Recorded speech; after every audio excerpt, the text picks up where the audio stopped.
listen. This is the Rich Eisen Show. As far as Mike Gundy goes, that's like a drummer from the JV and Straight Shots coming up in the band with the Rich Eisen shirt on. Heard nationwide, televised online at richeisenshow.com. Ah, it's brilliant. That is a great, really funny analogy. Today's guests, the Athletic MLB insider Evan Drellich, NBC Sports NHL analyst Eddie Olczyk, Pittsburgh Steelers running back James Conner, plus actor Jason Sudeikis. And now, it's Rich Eisen. All right, everybody. Welcome to this edition of the Rich Eisen Show. We're live from Los Angeles, California on a Thursday, right in the middle of June 2020. It is a great day in the neighborhood. We're back on NBCSN. It was great to see the Premier League back. It was great to see people up in arms about a VAR controversy. It was great to just see all of that. It was great to see Sheffield United and Aston Villa taking a knee before, and the ref, let's not forget the ref, taking a knee before their match. It was just great to see a sport back, and great to see a sport back on the air, and we were pleased to see that. Pleased to see my two guys across the way, Chris Brockman and Mike Del Tufo. Good to see you, gents, and good to see everybody out there on our triple cast on NBCSN, also on our YouTube feed, youtube.com/Rich Eisen Show, and also SiriusXM channel 211. 844-204-RICH is the number to dial. We've got we're four wide today in terms of our guests. We've got Evan Drellich of The Athletic going to be joining us. He has been all over Major League Baseball's ups and downs, and just when you thought in the middle of our show, towards the end of the show yesterday, the news breaking that the commissioner of baseball had a face-to-face with Tony Clark, the Players Association rep, and frameworks were being agreed to as a possibility, and then frameworks that's been agreed to as a possibility were never either agreed to. There wasn't a framework, and where there may be no possibility. What in the world? Still nothing. Still no white smoke coming out of whatever conversations are going on in Major League Baseball. Eddie Olczyk of NBC Sports will be joining us once again. Last time Eddie was on was when the NHL decided to come up with a plan to return with no dates and also no locations. So we're still waiting on that. But Eddie is going to be part of NBC Sports coverage of the Belmont Stakes that's coming up on Saturday. So we've got the first leg of the Triple Crown. We'll discuss that, and coverage begins on NBC at 2:45 p.m. Eastern Time from the great state of New York, great city of New York. We've got racing. Let's try to make some money this weekend. I mean, people, let's go. I'm assuming Eddie's going to say what Hank Goldberg said on our YouTube-only show yesterday. We had our Rich Eisen Show handicapper, Hank Goldberg, joining us. 'Tis the law, currently 6-5. He basically said, let's exact a box horses that we think might have a shot to win. Let's. He didn't mention any trifecta boxes. He did not. He basically said, let's exact a box a few horses and try and make some money. Eddie Olczyk will join us. James Conner will join us of the Pittsburgh Steelers. James has got a book out, and also on top of it, a great video that was went viral a couple of weeks ago of him giving his dad a new truck. And the very funny Jason Sudeikis, he's the host of a new comedy competition, Tournament of Laughs, that is going to be debuting on Sunday night, Father's Day night, on TBS. So that's the way we're rolling. An SNL alum, Jason Sudeikis. And one of the things we'll bring up with James Conner is, what are you hearing about a playing season? And that's the top story in many, news involving sports and this dreaded, awful virus that seems to just be plateauing across the United States of America. And James Conner of the Steelers, what is he hearing as a player? Because Anthony Fauci, Dr. Fauci, whose voice has definitely been off of the national stage more than at the beginning of this pandemic, he went on CNN and told Dr. Sanjay Gupta that the NFL needs to create its own bubble world like the NBA is creating in order to have a playing season. And without it, he does not believe football can be played. Now, from that, I take the following. if true, college football has no shot because you cannot create college football bubble communities. You just can't do it. You can't take all these kids off of campus, student athletes off of campuses, and basically say, okay, top 5 conferences, let's just create a whole new schedule, and let's take all you kids off of campus, and you can remote learn while you're on this bubble in some place with, 120 other schools, and we need about, 1 million hotel rooms, and that Impossible. if this is the case, because Fauci basically said that football is the worst possible sport for this virus because of the lack of social distancing that happens in this game. Honestly, if you can't have 10 people in a room, I guess it's up to 50 in many states where the virus is exploding all of a sudden again.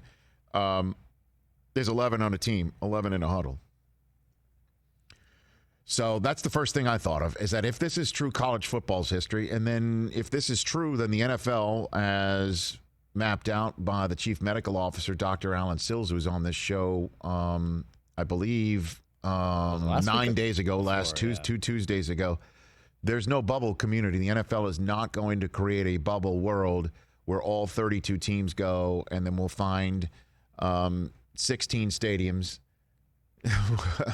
Or we'll find 8 stadiums that can host 2 games in a day, one 1 o'clock, one 4 o'clock, and the field is, some sort of artificial turf, so the team that plays second doesn't play on a torn-up field from the first game, certainly if it's raining. I mean, you could just try and just in your mind figure out what a bubble world for the NFL would possibly look like. It's impossible.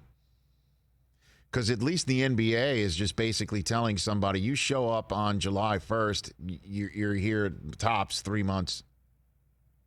NFL, you're here, you show up, you do your training camp. Again, I'm just sounding it out because I'm sure the NFL and the Players Association, walked it through for maybe even 5 seconds. You're right. Okay, so we'll do training camps and then everyone will quarantine for 14 days.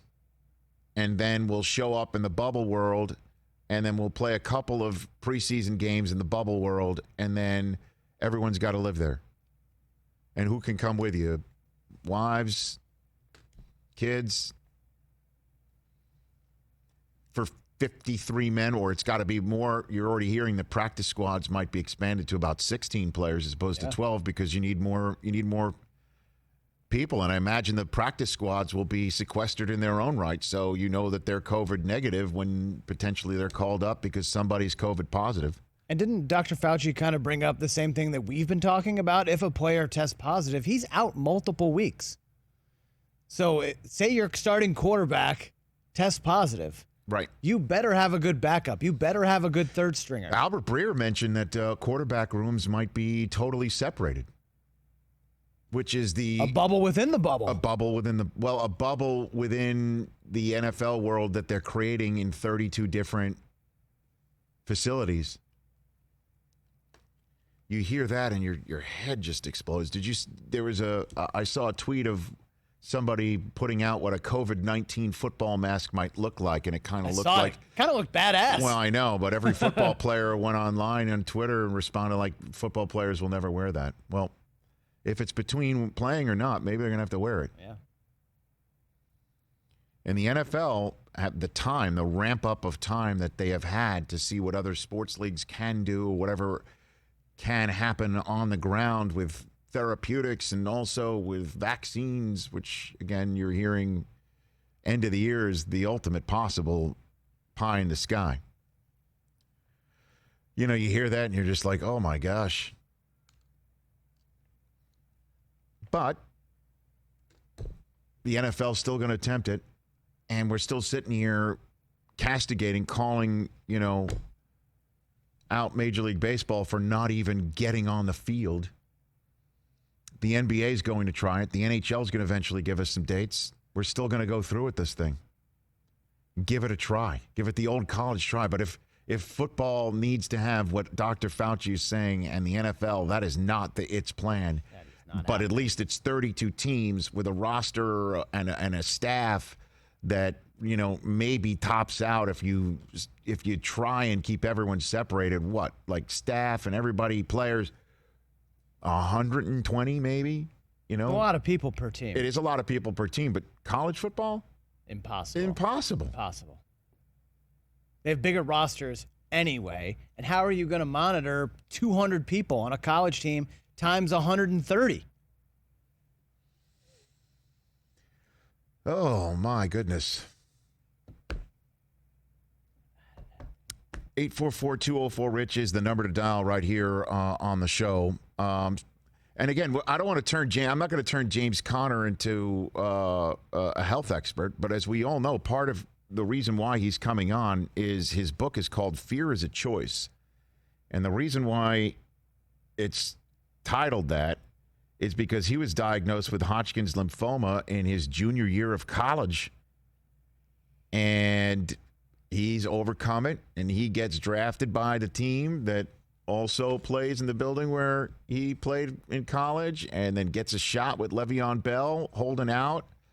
And the kid has really done an excellent job.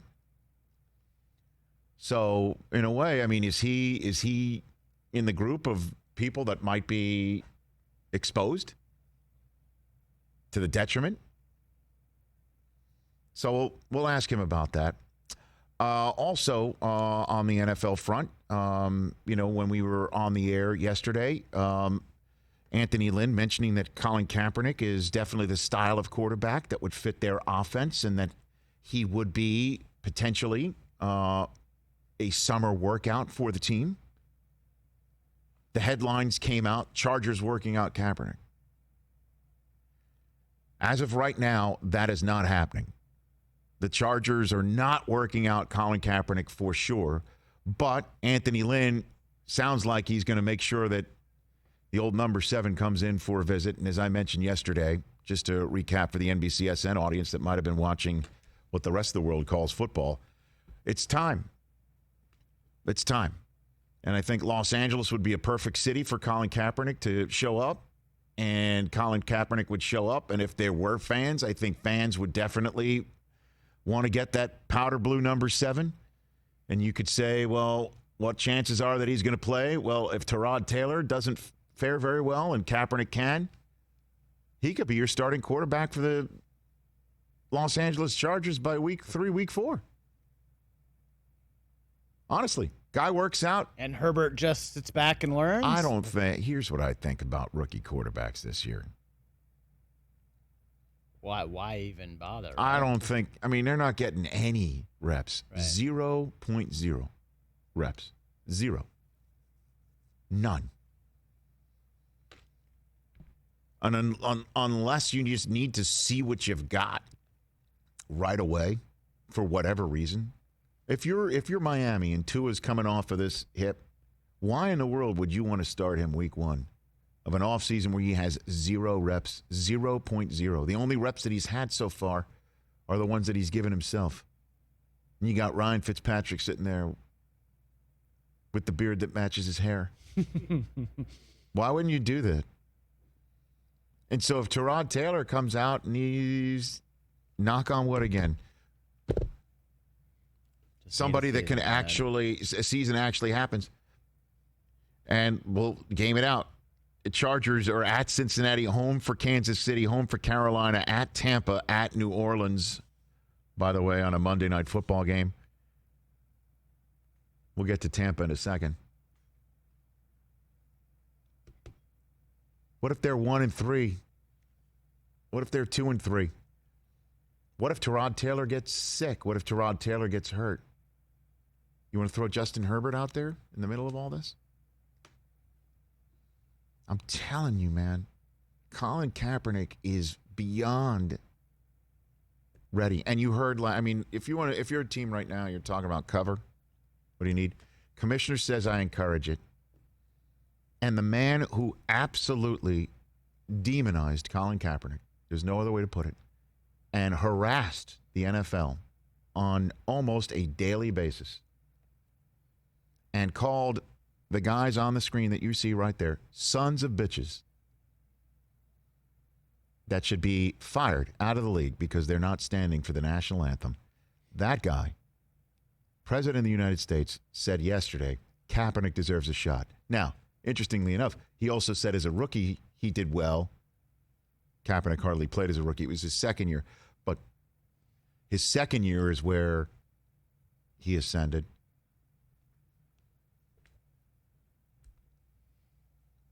Never have I wanted to ever retweet something with the word stick to politics before my entire life. But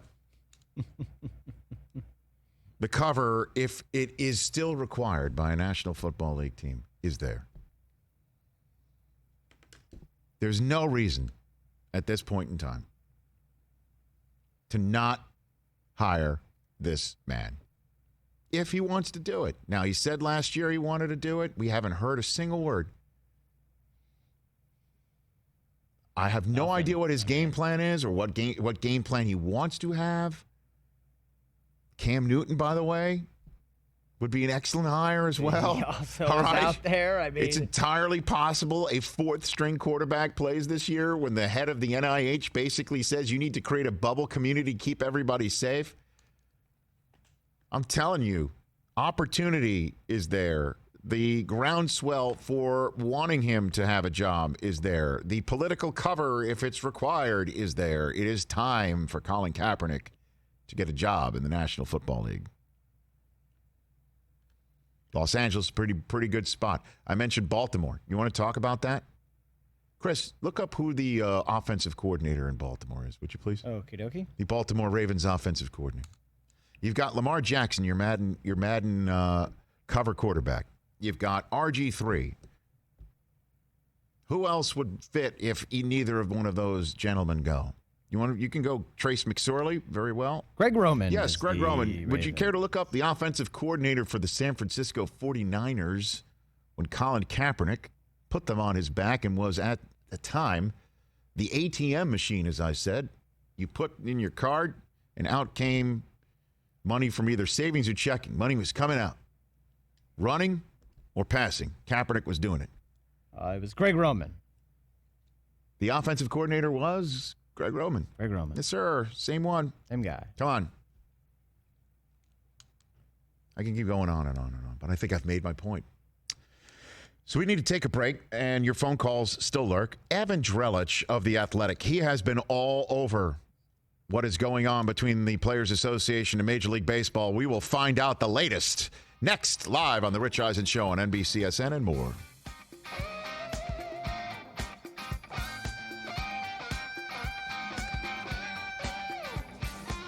$844-204-RICH is the number to dial. There's that helmet right there that I mentioned. It's like a hockey goalie mask. Well, I mean, hybrid it's a surgical mask. I imagine that's what that is, over the face mask. Now, and also we're everybody's got the cool. the visor over. Like, not everybody plays with a darkened visor. Yeah. Well, I guess you can have. It can be clear. Yeah. It can be clear. But basically, you put that thing on and off you go. Motorcycle helmet. Let's go. I mean, Well, there'd be no face mask penalties in the NFL this year. You wouldn't be able to get in there. you'd think. Yeah, where are you grabbing? There'd be no face mask penalties.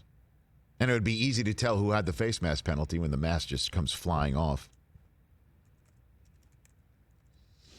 Someone in the wormhole suggested the Chiefs would There's be a Lamar. good spot.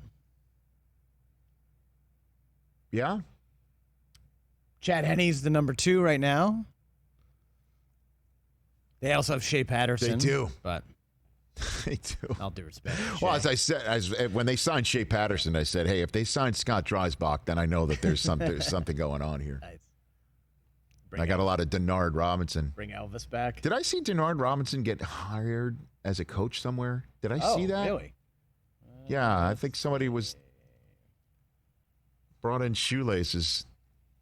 Denard was so exciting. Yeah, a Jaguars quality control coach. Yeah, which I love. Quality control. That's how you get started. Is that the keep back guy? Quality. I don't know. All right, everybody, keep it back, keep it back. Who's our quality control coach here? I mean, theoretically, I am. Are you really? But I'm really not because I don't control everything. We have multiple quality control. Great contribution, Mike. Very good contribution. We have multiple. What's the poll question in advance of bringing it to our NBCSN folk? I have two options. Yes. Yeah, if you're interested. Okay, so well, I'm the host of this show. We have 2 hours and 40 minutes to go, so color me interested, Chris. Okay. It's Paul McCartney's 78th birthday today. So we can go best frontman of all time. So that would be McCartney. I got McCartney, Freddie Mercury, Mick Jagger, Del Tufo, great suggestion, Eddie Vedder. You wouldn't even go Robert Plant? What do you got? We're going a little modern. I mean, we're just going to do all bands from the 60s and 70s. Yeah, you can't. Billy Bob Thornton of the Boxmasters? Good one. That's a good one. James Dolan of the Straight Shot. That's true. He would win. Hey, there's no Straight Shot without JD. It's JD. It's JD and the Straight Shot. All right, my other one is Patrick Ewing related. I like it. Just whatever that is. Whatever that is, hold on to it because we're coming back on NBCSN in a second.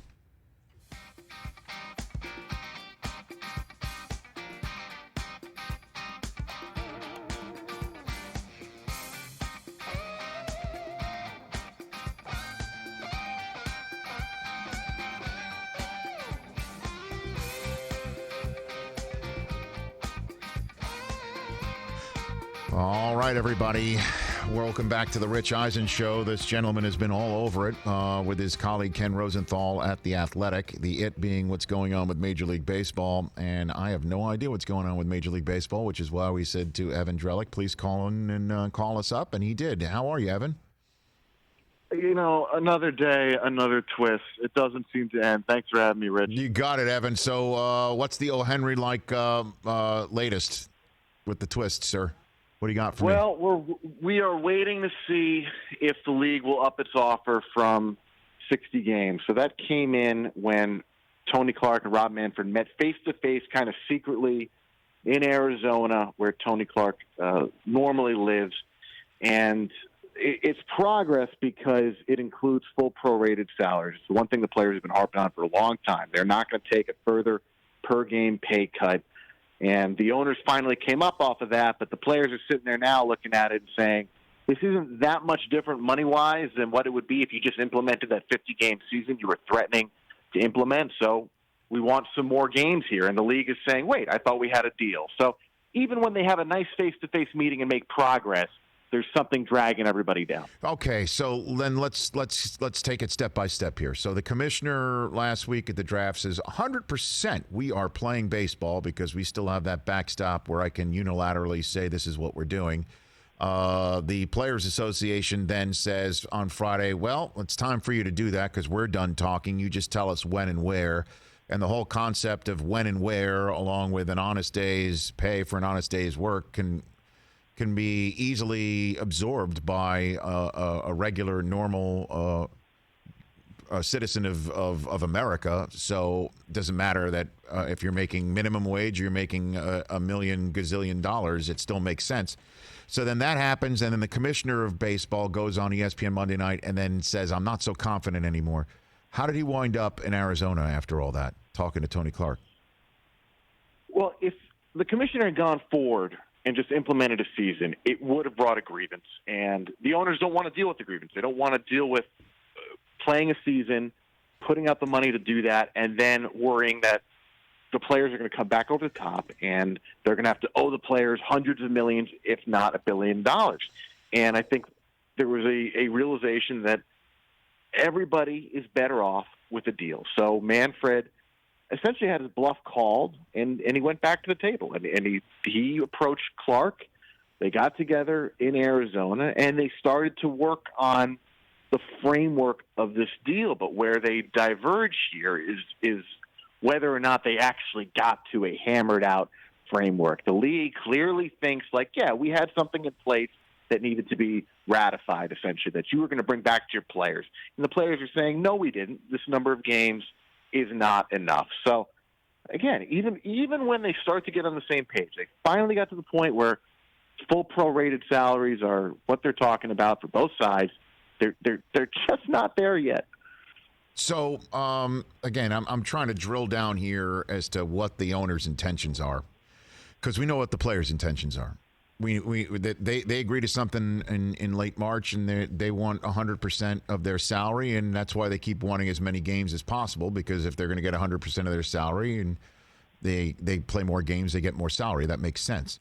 The owners, again, look, these are smart businessmen, and the commissioner is a labor lawyer of the first variety. How do they not know that an institution of the season from Manfred, the backstop that they've been touting, wouldn't bring a grievance that they wouldn't want? I mean, how in the world? So what are they doing, Evan? What are they doing? Well, I think they always knew that the grievance would be there, but the union position was pretty clear that it's coming no matter what. It wasn't this kind of thing that was looming as maybe they might do it. Right. The league felt like the union was making clear it was going to happen, and so that scared the owners off. But in terms of what the owner's intent is here, yes, right. It's the same on both sides. It's money. It's just to extract the most from the deal that they can. But there is a suspicion that the reason that the owners went back to the players here was so that in 2 weeks' time or a week's time, if there is no new deal, they could just implement a season and they'd be more likely to win a grievance because the calendar would only allow 50 or so games, which is what that implemented season would look like. So there is a cynical read on what the owners are up to right now. But the fact that they did get to the same point on full prorated, the fact that the league has now made an offer, speaking the players' language on that one point, yes, leads me to believe we're going to get somewhere. Okay, so what's the magic number in terms of games played? Because that's the magic number in terms of how much money is going to the players. By the way, this is Evan Drellich of The Athletic joining me here on the Rich Eisen Show. If I'm not mistaken, reading your latest report, the 60 games at full pro rata is the same exact amount of money of a certain number of games that was offered by Major League Baseball at less than the pro rata, correct? So like they just move things around and say, hey, you get 100% of your salary, but it's the same amount of money that they put on the table. Is that correct?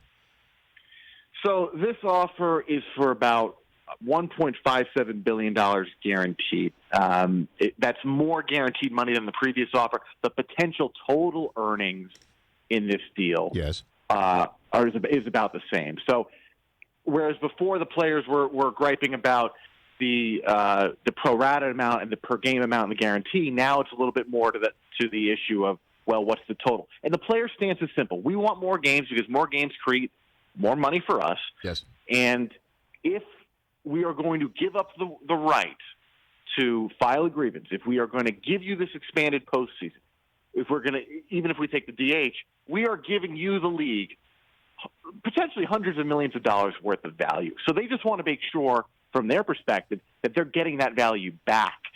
Is it worth us giving up this grievance?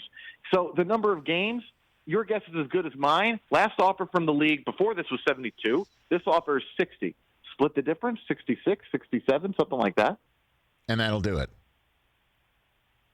Well, something has to do it at some point. You think, or you're going back to the scenario where the owners implement. If they don't get to the point where they've essentially bought out the players' right to file that grievance, and again, the owners want that expanded playoffs. There's more money in that expanded postseason.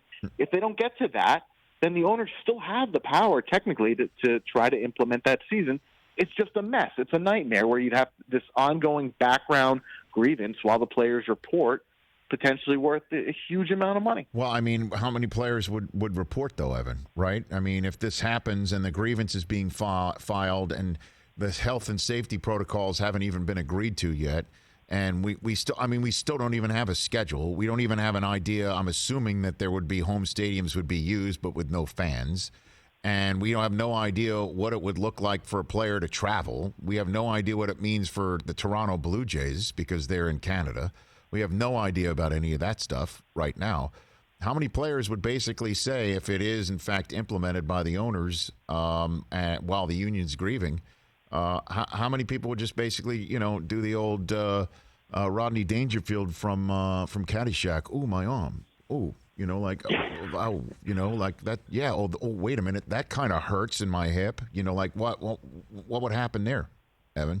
Well, and to be clear, the commissioner's office is saying right now that it would not implement unless those other things were worked out, that it would need some sort of agreement from the union, if not on the money, at least on all these other health protocols that you're pointing to. In terms of guys leveraging this and walking away from it, if you are not listed as a high-risk player, this is most likely how it's going to play out. If you're not listed as a high-risk player, or you don't live with somebody who's high-risk, so your wife, your spouse, whatever's going on, then you're not going to be able to get pay if you sit out.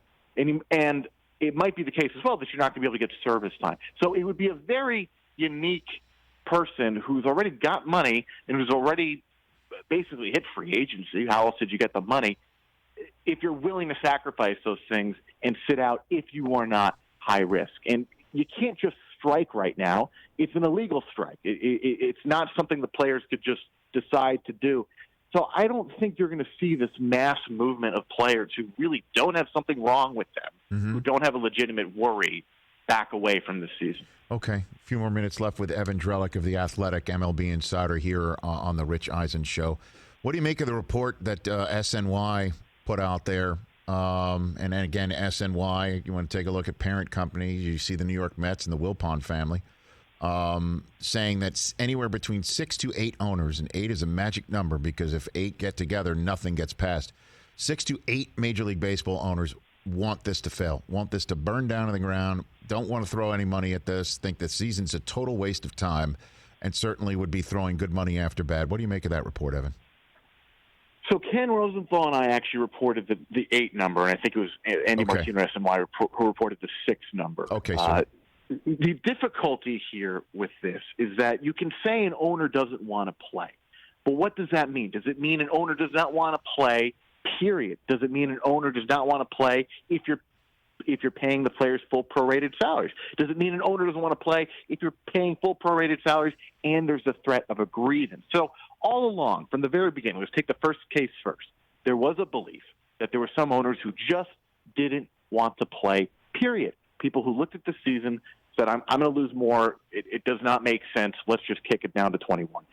The overall truth, the guiding truth here is still that this industry, and that includes the owners, is better off with revenues coming in than without. But it is very possible that Rob Manfred does not have enough owners right now to implement a season. That's probably the way to read this. It doesn't mean that there are 8 owners necessarily standing in the way saying, we don't want to play, period, because they just made an offer to play at full prorated salaries. It's the scenario with the grievance that seems to be the most divisive. But if somebody has a list of what every owner is thinking right now, want to break it down by team and owner, we'd love to have it. We're trying. It's a very difficult thing to understand. You're trying to nail that one down. I can't imagine that an owner loves the sport and says that they don't want to figure this thing out. They don't love the sport. Then they're in it for the wrong reason. I'll be very honest. That would just be so outrageous to me. And if that would be my team, and I don't care if it's a team that I've loved my entire life, I wouldn't spend another dime. I wouldn't put another dime in their pocket. I wouldn't do it ever again.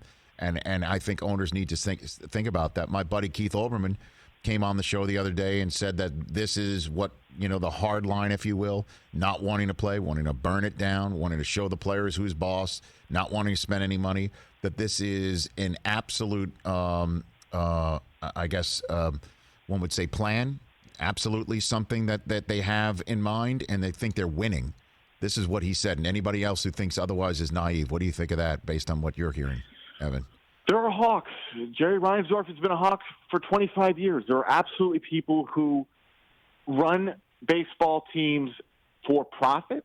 Not every owner. The problem is most of these guys, every single one is different. Their own TV deals are different. Their attendance is different. They have different interests here. And I don't think it's the case that any of them don't love baseball. I do think it's the case, and you could probably extend this to the commissioner as well, that they love baseball, but there are times when they love their business interest more. And it's as simple as that. These are all very wealthy, successful people who come from a background of, we're going to run this like a business. And like a business is something of a euphemism, frankly. It can mean what you want it to mean, but what they usually want it to mean is a certain level of profit that supports whatever their idea is of success.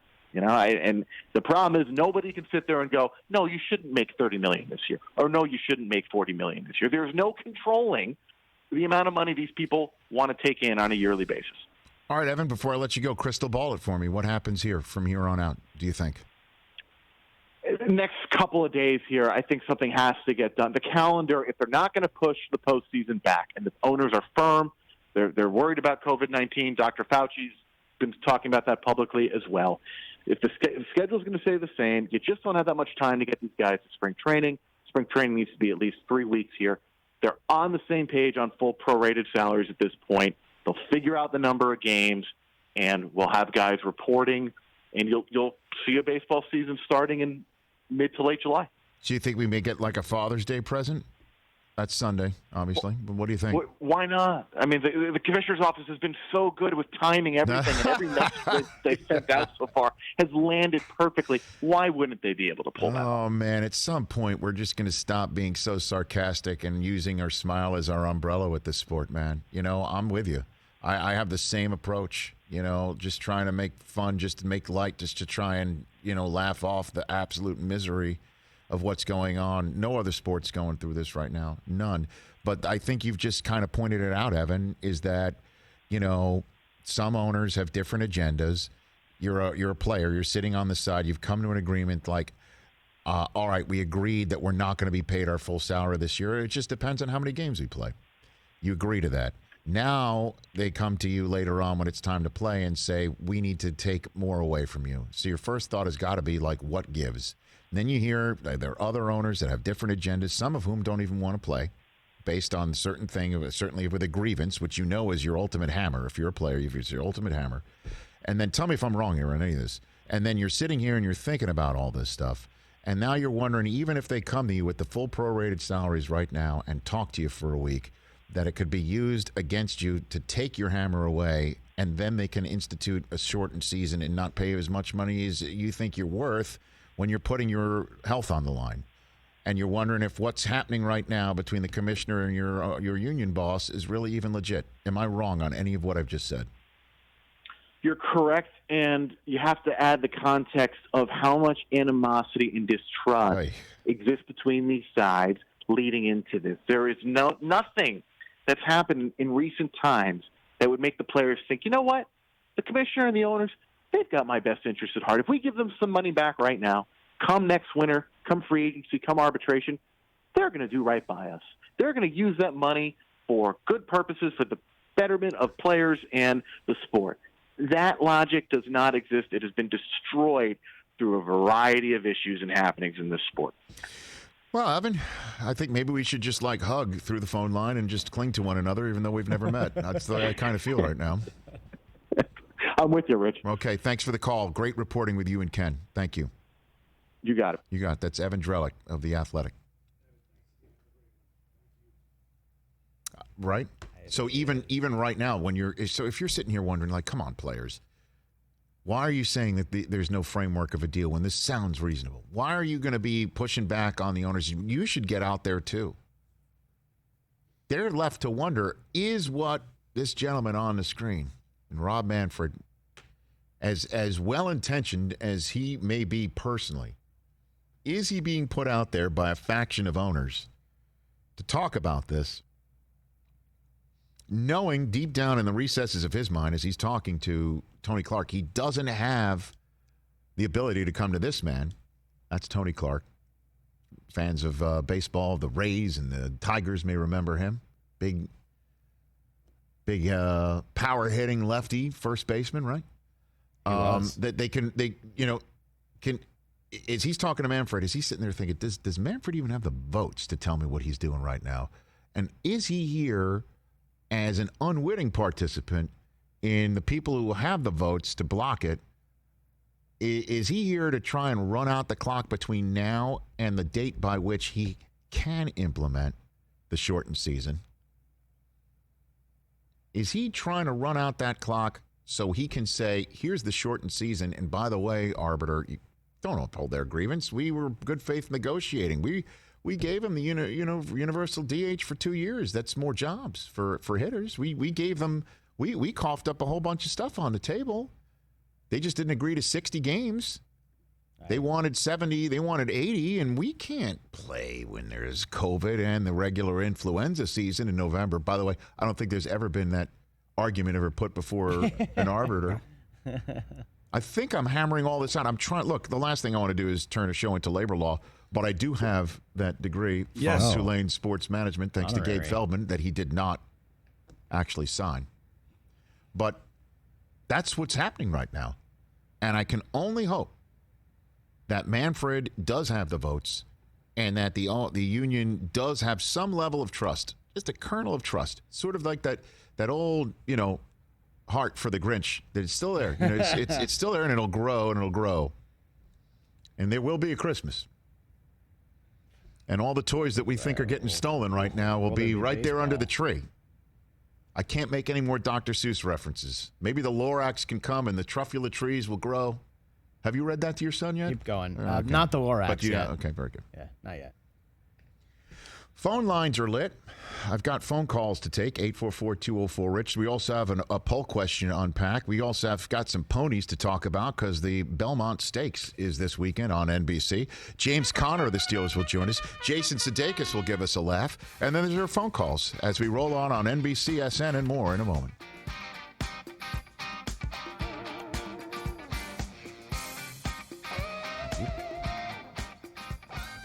All right. There's a ton of phone calls right here.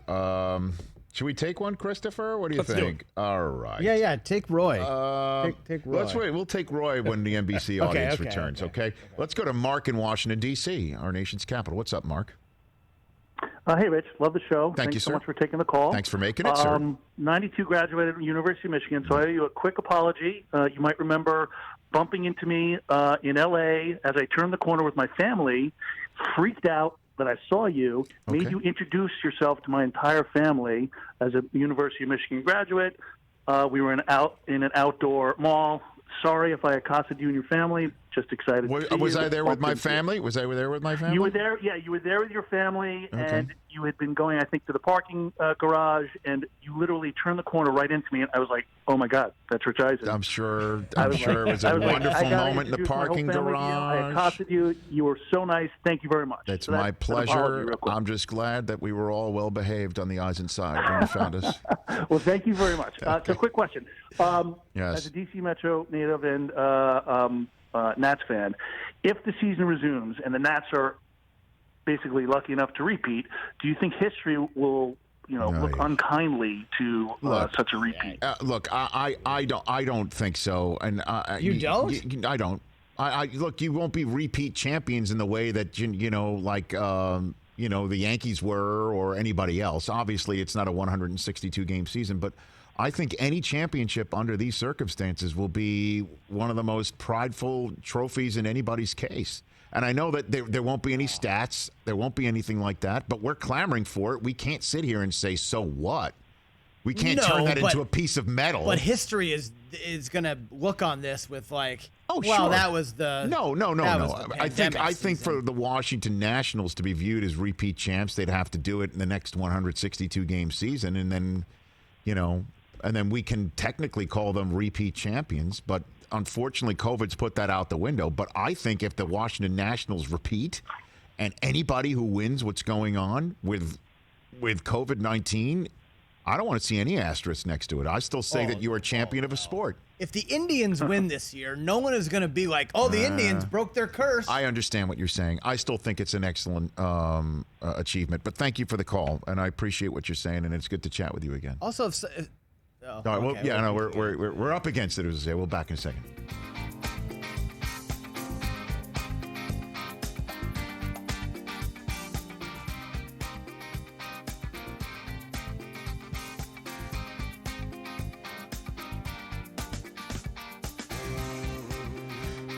Podcast1.com/Rich Eisen. Go visit that, please, and subscribe so you can listen to us on demand every single day. That's our podcast version of The Rich Eisen Show, all 3 hours. 844-204-RICH, number to dial. During the commercial break on NBCSN, we had an interesting chat with a caller wondering if there would be an asterisk next to any championship, if there's a baseball season. And, obviously, the Washington Nationals, if they would win some sort of shortened season, whatever it is, 60 games or what have you, they could call themselves repeat champions. And then there will be a conversation at some point when we get through all of this, as we will. We have no idea when we will. There will be a day when shows like this one, if we're around, or any other shows like this one, if they're around, will have a debate. Do you raise the banner in your stadium, in your arena? Do you have a banner raising ceremony? And I say to that emphatically, damn straight you do. For Major League Baseball, though? Damn straight I get NHL or do. or NBA because they will have played a full season. Damn straight you do. Now, will we sit here and say if the Nationals win this one that they won back-to-back seasons? Technically, you can call them that. Do you call them repeat champions? I think you can't, because it's not another 162-game slog of a season where it's normal. It's the same thing that you did the year before. You can't do that. You can't compare them to, a big red machine or the Yankees and or the any other Nationals repeats. of all teams, because last year through 50 games they wouldn't have made the playoffs in a shortened season. And I understand if the Indians win it, which was your point, are you going to say they broke the curse? Of course not.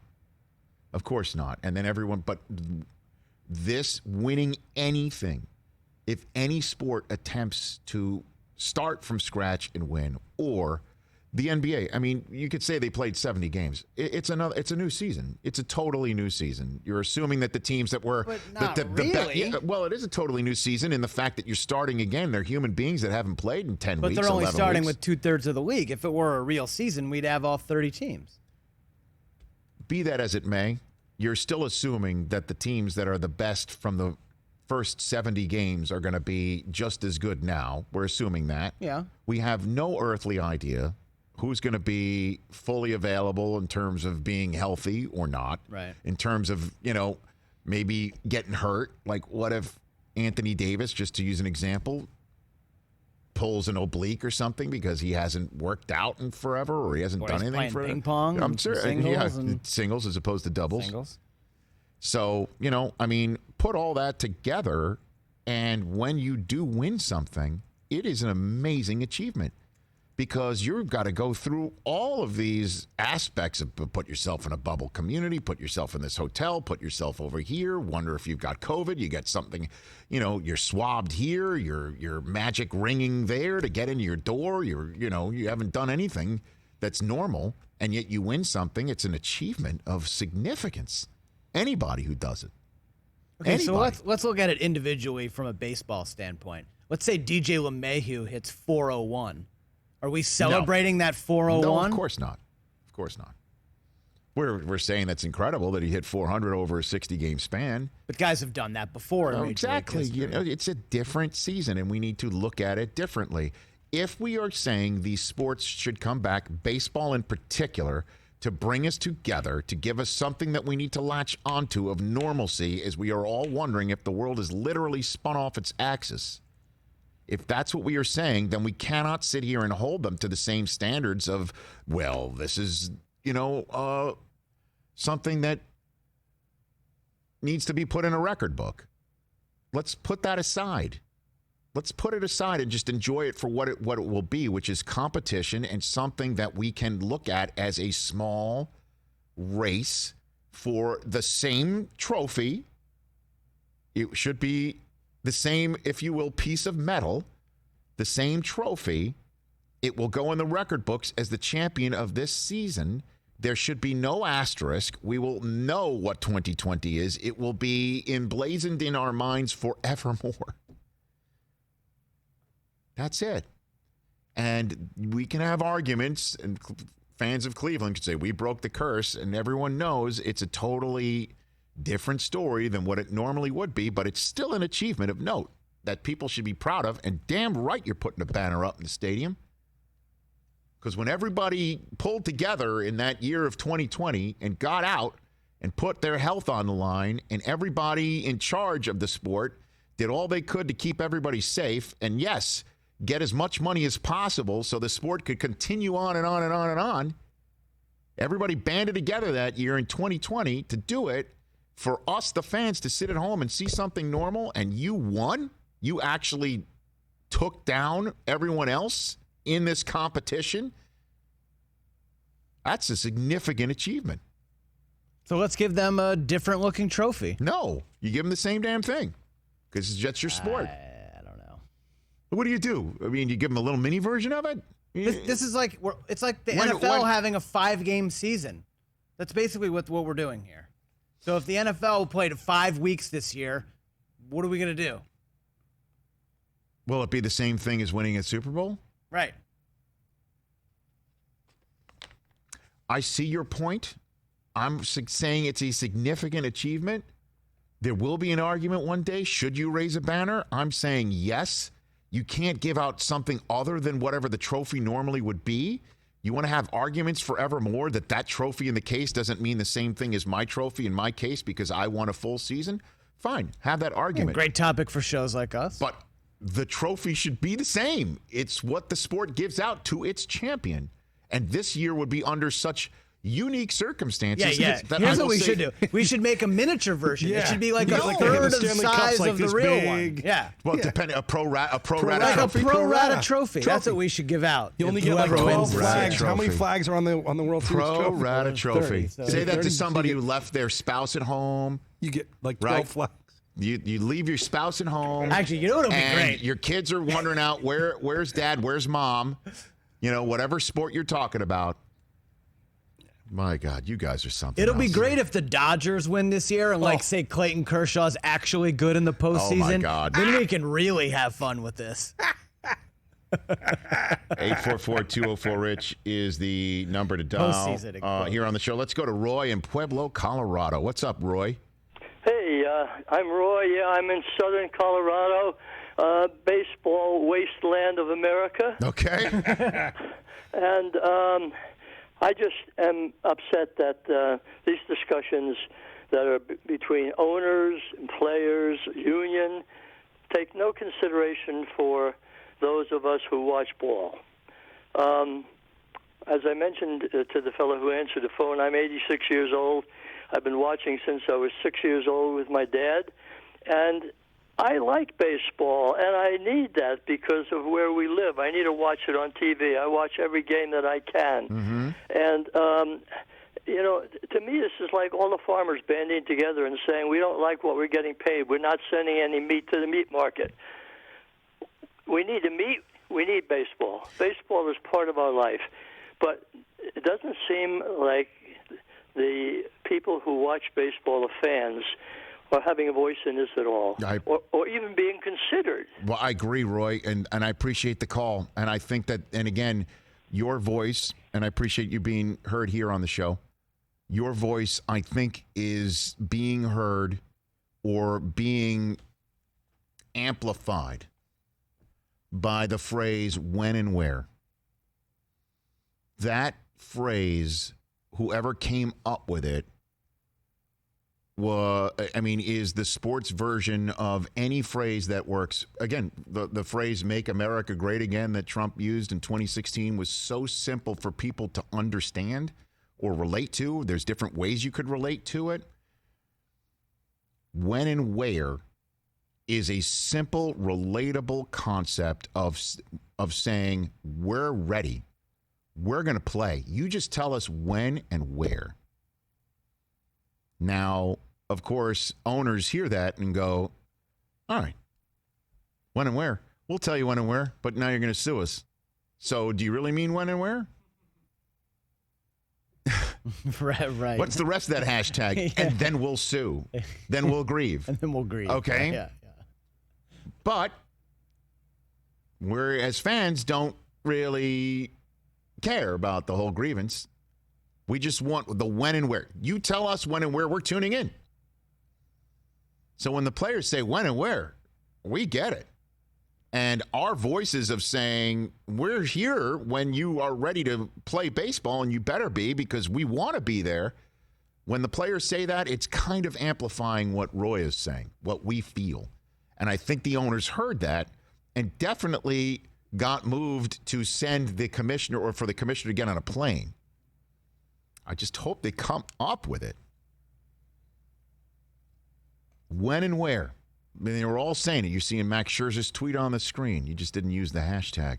I guess they hadn't had started that campaign just yet when he did it a couple days ago. But you're seeing it more and more and more, and it really is effective. 844-204-RICH is the number to dial here on the Rich Eisen Show. What's our poll question today, Christopher? You got that at Rich Eisen Show? You want to hit that? Okay, so I have two options. One based on Paul McCartney. Today's his 78th birthday. Yes, sir. The frontman of the Beatles. Who's the best frontman of all time? So we can go McCartney, Freddie Mercury, Mick Jagger, Eddie Vedder. Or we could just have people call about that. What's your other one? Okay. The other one, Patrick Ewing related. Yes.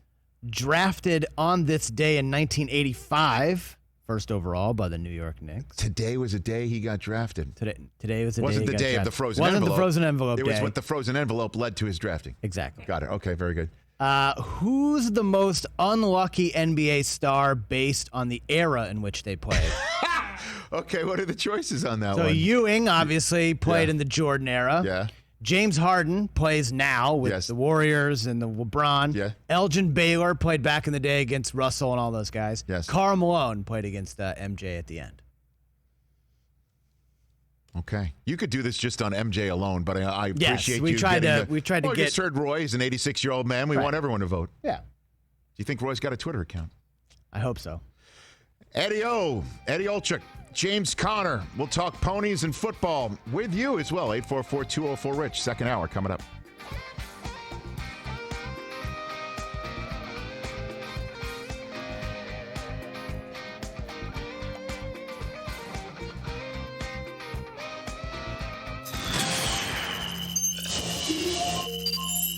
Eric Braden here on the Rich Eisen Show. We have printed out 3 of the great sports rants of all time, and we would love for you to do your best Victor Newman. Is that okay? No, Let's do the it. first one is Herm Edwards. Yes, Herm Edwards. The first one up, Herm Edwards on October 30th, 2002, after a Week 8 loss to the Cleveland Browns. Oh.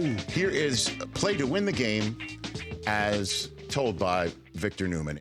This is great about sports. This is what's the greatest thing about sports, is you play to win. Hello? You play to win the damn game, right? You don't play just to play it. That's the great thing about sports. You play to win. And October 16th, 2006, after the Cardinals blew a 20-point lead against the Bears on Monday Night Football. Oh, man. Dennis Green, they are who we thought they were, as portrayed by Victor Newman. Bears are who we thought they were, you know? That's why we took the damn field. Now, if you want to crown them, then crown their ass. But they are who we thought they were. And we let them off the damn hook. Very good. Very well done. All right, last one for I you. can feel it. I can feel it. I'm glad that we got it rolling, because here's the last one. I can feel it. Oh. On May 7th, 2002, the famed practice press conference of one Allen Iverson, as recounted by the man who plays Victor Newman, Eric Braden. I mean, listen, man. We're talking about practice, okay? Not a game. Not a game. Not a game, all right? We're talking about practice. I mean, how silly is that? I know it's important. Yeah, I honestly do. But we're talking about practice, man. What are we talking about? Practice. We're talking about practice, man.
Hey, listen. This is the Rich Eisen Show. As far as Mike Gundy goes, that's like a drummer from the JV Straight Shots coming up in the band with the Rich Eisen shirt on. Heard nationwide, televised online at richeisenshow.com. Ah, it's brilliant. That is a great, Really, really funny analogy. Earlier on the show, the Athletic MLB insider Evan Drellich. Still to come, NBC Sports NHL analyst Eddie Olczyk. Pittsburgh Steelers running back James Conner. Plus, actor Jason Sudeikis. And now, it's Rich Eisen. Second hour here of the Rich Eisen Show. We are live on the air on our friends at NBC SN all 3 hours today. We just had an interesting chat last hour with Evan Drellich of the Athletic, saying that he believes in the next 48, 72 hours something has to get done in Major League Baseball for a negotiated settlement. Otherwise, there will be some sort of instituted backstop that will lead to a grievance, and all sorts of a holy heck mess will break out. A negotiated settlement is the way to go, obviously, and that's the latest on baseball. Our eyes are peeled to the Twitterverse to see if there's anything breaking. Chris Brockman is always at his post to handle all of that. Mike Del Tufo joining us here in his usual spot here on the Rich Eisen Show. James Conner, the Pittsburgh Steelers, is calling in about 20 minutes' time. We'll talk to him about what's going on in his world and whether he thinks there's going to be a football season. Every player I speak to thinks that there is. Everybody in the NFL front office thinks that there is. Dr. Anthony Fauci said that a bubble community like the one that the NBA set up is exactly what the NFL needs to do. Otherwise, they're not going to really have a season. Oh, my goodness. If you need a laugh, we do. Jason Sudeikis joins us in hour number 3. Let's go. Okay. We want some sporting action to talk about. Of course we do. We want some action. Of course we need it. Chris Brockman. I love action. Somebody needs a new pair of shoes. Oh, baby. Okay. That'll be your newborn, correct? Well, he needs lots of things. Cage is growing like a weed. He's a monster. All right. The Belmont Stakes, the normally final leg of the Triple Crown. Belmont Stakes. That event. You said that into a microphone 5 NFL drafts ago, I think, Chris, and it's lived in infamy forever. The Belmont Stakes. It's the Stakes on NBC at 2:45 p.m. Eastern Time. A whole host of a cast of thousands. Mike Tirico and our friend who's back here on the Rich Eisen Show, Eddie Olczyk. How are you, Eddie-O? Hey, Rich, nice to be with you. And I heard you say baby needs a new pair of shoes. Yes, sir. And, I'm on the verge of becoming a grandfather for the first time in the next couple of weeks. Oh, so, Eddie. My oldest son, Eddie, and my daughter-in-law, Erica, are a couple of weeks away from bringing a new foal into this world. And we're looking obviously very excited, and hard to believe that my oldest son turned 31 yesterday. And a quick story, if I could, Rich. Please, Eddie.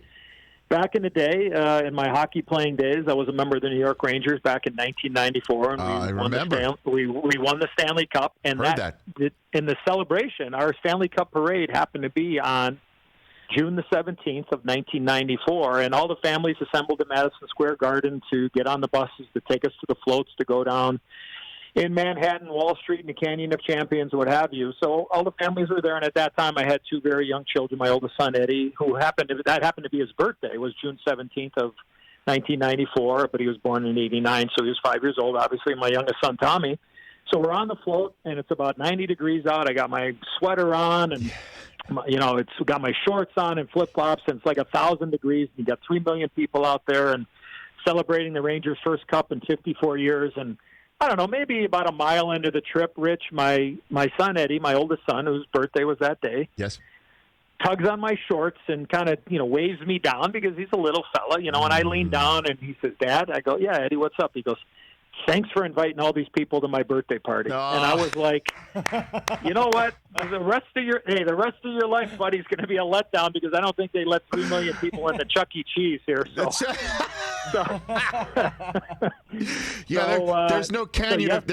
There's no canyon of heroes in Chuck E. Cheese. I don't think. Right? Exactly. So we actually spent some time together yesterday and just kind of reminisce, and I'm like, where in the hell is 26 years gone? So, and he's going to be a dad here in a couple of weeks, and I'm going to be a grandfather. So, yeah, so really cool. So really I guess since we are talking about the sport of horse racing here, if your grandchild is about to be sired, do you get a stud fee? Yes or no? All I know, it's probably costed me about $2 million myself. Who's counting? I don't think I'm getting that too rich, as we say in the lingo around the Olczyk household. I don't think I'm getting that schmill back. I don't think I'm getting that back. So. But the joy that is arriving soon. Can't wait. Can't wait. Yeah, that really is cool. great. Really well, cool. and based on the conversation we had with Hank Goldberg yesterday on our show, he's been our resident handicapper. The Hammer's been one of our resident handicapper, our go-to guy for so many years, and now you've joined us as well for the last couple of years on this subject. Anybody looking to get rich on the Belmont Stakes might have to wait for the next leg, right? Yeah, I mean, I guess you could always look at it, Rich, and again, being a horse player my whole life, and you look at it and go, okay, well, 'Tis the Law, the 8-horse is, if the Kentucky Derby was run tomorrow, he would be the favorite, and he's probably the best 3-year-old when he is on his best, and right now he is doing well. A New York bred, run into Belmont, and we know the world we're living in, and again, let's put it all in perspective. We know what the real world is. This horse racing world's in another world, and it's entertainment, and, we're going to be working on NBC on Saturday, and I'll be working from home, which I'm looking forward to that, and handicapping, hopefully making some people some money and a little bit of entertainment. But look, 'Tis the Law, 6-5 morning line, meaning if you bet 5, you win 6. I don't think you're going to get 6-5. I think you're probably going to get more like 3-5, meaning if you bet 5, you win 3. So you put $8 in your pocket in a matter of about 1 minute and 48 seconds, which I think that people over at Wall Street would probably take that every day of the week if you can turn 5 into 8 for every minute and 48 seconds you're working. But how do you turn a 3-5 shot, Rich, into 8 or 9 to 1? And that's my goal as a handicapper, and most handicappers, is how can you do that? Well, you can do that by exactas, getting the exact order of the top 2 finishers, or a trifecta, getting the top 3 finishers. And so there's value there. If you don't like 'Tis the Law, you're going to get paid, but he certainly looks like the horse to beat. All right, Eddie Olczyk, you now have the floor on how do you turn that into 8 to 1, 9 to 1. Let's go, Eddie. Yeah. Come on now. Let's go, buddy. Let's go. You've got the floor. Well, it's funny, Rich. You just mentioned 8 to 9 to 1, and the 2 horses that I'm actually going to build all of my tickets around are the 8 and 9 horse. So we'll talk about 'Tis the Law is the 8 horse. He's going to be the favorite. And I'm also going to use the 9 horse Dr. Post, who's trained by Todd Fletcher, who has won the Belmont, it seems like, 1,000,000 times, and one of the top conditioners we have in our sport. And the horse is owned by Vinny Viola, who happens to own the Florida Panthers, so a little hockey tie in there. Nice. Vinny has owned some really good horses. He won the Kentucky Derby a couple of years ago with Always Dreaming, and he won the Breeders' Cup Classic last year with Vino Rosso. So he knows his way around the barn. He's got some good horses. And this is a really talented horse who's coming into his own. And again, Rich, with the pandemic and horse racing and all of our lives being put on hold for a period of time, no difference in horse racing. This horse would not have made the Triple Crown in a normal year just because he did not mature enough or quickly enough to get him to the races in his 3-year-old year. So I'm going to be playing all of my tickets around the 8-9, 9-8, and hopefully turning that 3-5 shot in 'Tis the Law into 8 or 9 to 1. So I would advise anybody that's looking to play and get their feet wet to make sure that they use the 9 Dr. Post. So now I'm mandated to ask that, since you say the owner is the owner of the Florida Panthers. Is the Post and Dr. Post a hockey term? Hit the post here? No, I think this is more on a personal level for Vinny and the St. Elias stables than it is a hockey. So No. It's not a hockey term. The post, as you know, for goaltenders, the only people that love the goal post are the goalies. That's what I'm saying. That's about the extent. No, right? I understand that. I didn't know if. Good question. Good question. You. But no tie to hockey, as far as I know, with Dr. Post for Vinny Viola. Didn't know if Van Beesbrook was part of the ownership. I did, See, I went, and I'm a Ranger guy, and I went Van Beesbrook with Florida. See, I'm trying to connect some dots here. I hear you. I hear you. Okay, so who else? Which else? What other horses other than 8-9 might you consider here? I think you got to look at. I think you got to look at the 2 horse Sole Volante, horse that. Now this is old school racing here. this horse ran only 10 days ago, which 25 and 35 years ago, that seemed to be pretty normal where horses ran, thoroughbreds ran, if they were ready, 10 days, 15 days after a race. Now, this is a horse that will probably be coming from a good distance out of it, Rich, but this horse is doing very well. I don't think Patrick Biancone, the trainer, would be sending this horse in this situation. The horse finished second in the Tampa Bay Derby to King Guillermo, who happens to be owned by Victor Martinez, longtime Major League All-Star and player for a long time. He owns that horse, King Guillermo, who might be right now, Rich. Victor, he might have the second, he probably has the third best horse, 3-year-old right now in training, ready for the Kentucky Derby. So an interesting storyline for your viewers and listeners out there. But I would say you have to use the 2 horses well. The 1 horse, Tap It to Win's got a lot of speed, but I think there's some other speed in here that might put a little bit of pressure. So I'm going to build, like I said, I'm going to build a majority of my tickets around the 8 and 9. Yep. But I think you certainly have to use the 2 horse, Sole Volante, maybe as a horse underneath. Okay. All right, Eddie. So did you take that down, Chris? You take that down? We're all over it. We're all over it. Okay. All right. Our buddy Hank Goldberg likes pneumatic. He likes what is that? Modernist. Number 4. Okay. Well, look at after Hammer and Hank and yours truly, we've got it covered. I mean, we've got half the field. So what does that tell you? Okay, go ahead and bet the other 5. No, exactly. No, don't say that. You know, but you brought it just like Hammer did yesterday, where you not only give us your thoughts and maybe can make some people some money. You brought another wonderful story. Yours is uplifting in the fact of your beautiful son, who's now going to give you a grandchild, thought that the entire parade for the Rangers was for him and his birthday. That's a wonderful, lovely, beautiful story. Just on the opposite side, Hank Goldberg recounted the time that Jimmy the Greek slapped Brent Musburger across the face. So that's on the other end of things. So, but you both brought it, is what I'm saying, and we appreciate it. Full circle. We got it all. We got it all covered on the Rich Eisen Show. I'm just glad to be a very small piece of it. No, Eddie, I love when you're on. So thanks for the call. We'll have you on again real soon. Sounds good, man. Be well. Take care. You be well, too. Eddie Olczyk joining us here.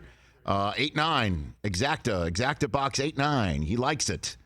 Yes. Throw the 2 in there if you want to exacta box something other than 'Tis the Law. You want a trifecta, maybe go for it. Bottom line is tune into the Belmont Stakes at 2:45 Eastern on Saturday. Mike Tirico and Cast of Thousands. Let's go. Randy Moss, who I love. The other Randy. No, listen.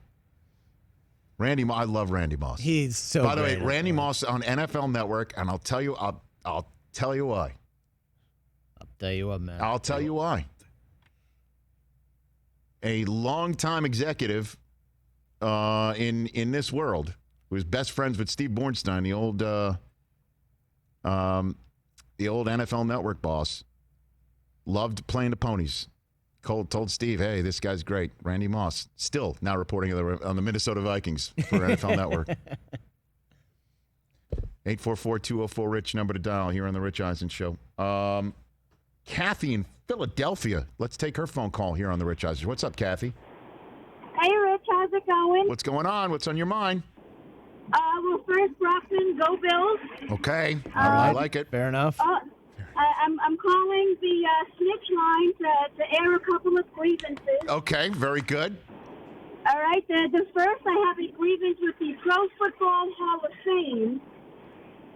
Why is Steve Tasker not in? When you are the best at your position ever, you should be in the Hall of Fame. It shouldn't matter that he was a gunner instead of a return man. A special teamer. Special teams player ever, period. Okay, special teamers are Hall of Famers too. We've seen it. We've actually seen it. That's what I'm saying. Understood. That's what I'm saying. What else is on your mind? What else is on your mind? The second, Rich, I currently live in Philadelphia, but I am a Queens girl born and raised. Okay. So I gotta say, your people, and by your people I mean Islanders. Yes. Who want to believe that they're part of New York City. Yes. If I have to take a bus, a boat, and a mule to get to your house, you're not in New York City. All right? And when you got the reason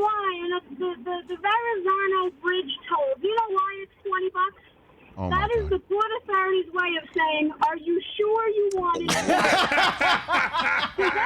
That's a commitment right there. Now, any other borough, it's $8 or $9. No, to go to Staten Island, as if anybody ever goes to Staten Island and not just through it. That's a commitment. You know what I'm saying? Kathy, may I retort? Kathy automatically top caller. May I have? I reclaim my time to use the phrase in the Capitol. I reclaim my time. Kathy. How long ago did you live in Queens? I moved 4 years ago now. 4 years ago. Okay, so now how old are you, Kathy? I'm 37. Okay, so perfect. When I lived on Staten Island for many, many years, hold on a second. When I lived on Staten Island, there was something called the Fresh Kills Landfill. What it was a garbage dump. The world's largest, actually. You could see it from space because every single New Yorker sent their trash and it was placed on Staten Island. There would be times when there would be times when I went to the Staten Island Mall, because why not build a mall across the street from the world's largest landfill, that I would walk outside and I would be hit in the face with the worst stench of garbage. I would be driving away from it and it would fill up my rearview mirror. If I took your trash and I had to smell your trash from Queens, I'm a New Yorker, Kathy, and I don't care what you say. All right? New Jersey sent their trash. Yeah, too. okay. Kathy, thank you for the call. I appreciate it. Despite you slagging on my hometown. Fantastic. If I smelled your garbage, or as we would say, garbage, if I smelled your garbage. Hot garbage. Honestly, I don't want to hear it. I mean, wow, if I had to take, what did she say? A boat, a train and or a mule. And a mule. And a mule. That's odd. I grew up in New York my entire life from 1969 and left in 1994 is when I put it in my rearview mirror. I remember driving over the Goethals Bridge as I was heading off to Chicago. Never saw a mule in all your never in my never. Never rode a mule across the Verrazano? Never. Gosh. I don't even care that Kathy's a Bills fan. Wow. I had no idea I was going to get run over by the Philadelphia bus. I love it. But you did bring up the snitch line, and we'll describe what that is on the other side of James Conner when we come back on The Rich Eisen Show. Wow.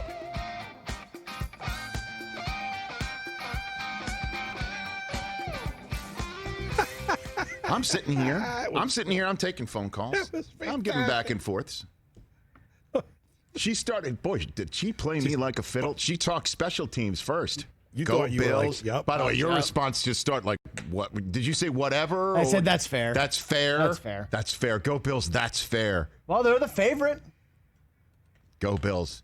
And then she goes Tasker, which, I mean, when 10,000-yard rushers aren't in the Hall of Fame and, two-time Super Bowl winners like Jim Plunkett aren't in the Hall of Fame, you want to give up a spot to a gunner, I'll still have fun with you with the special teams. You have me at hello with special teams. Sure, of course. And then boom. Snitch line. Boom. Boom goes the dynamite. What did she say second?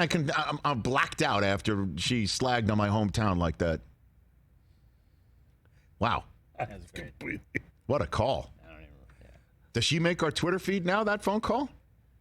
Yeah. Well, no, again, the snitch line is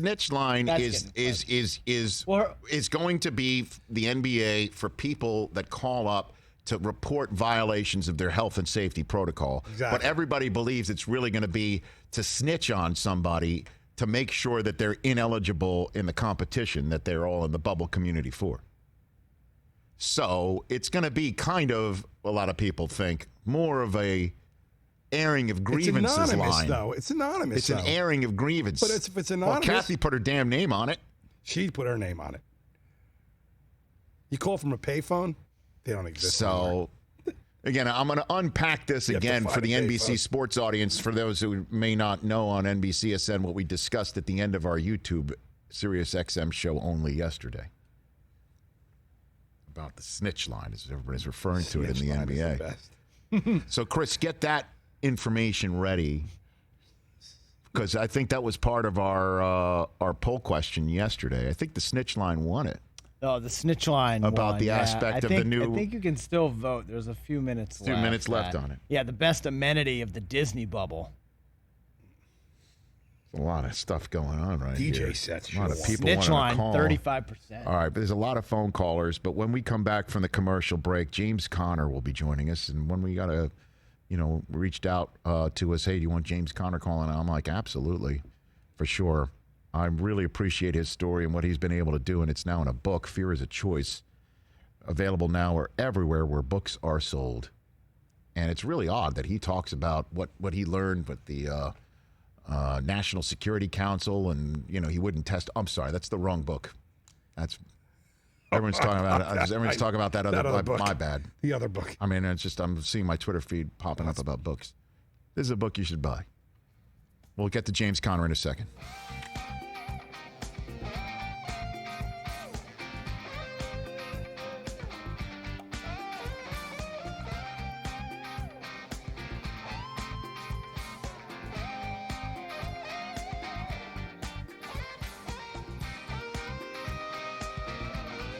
Not many people have written a memoir by age 25, but this gentleman's memoir, Fear is a Choice, more chapters yet to be written, but the chapters already in it tell an incredible story that I'm thrilled that he is bringing to the Rich Eisen Show right now. He is Pittsburgh Steelers running back, James Conner. How are you, sir?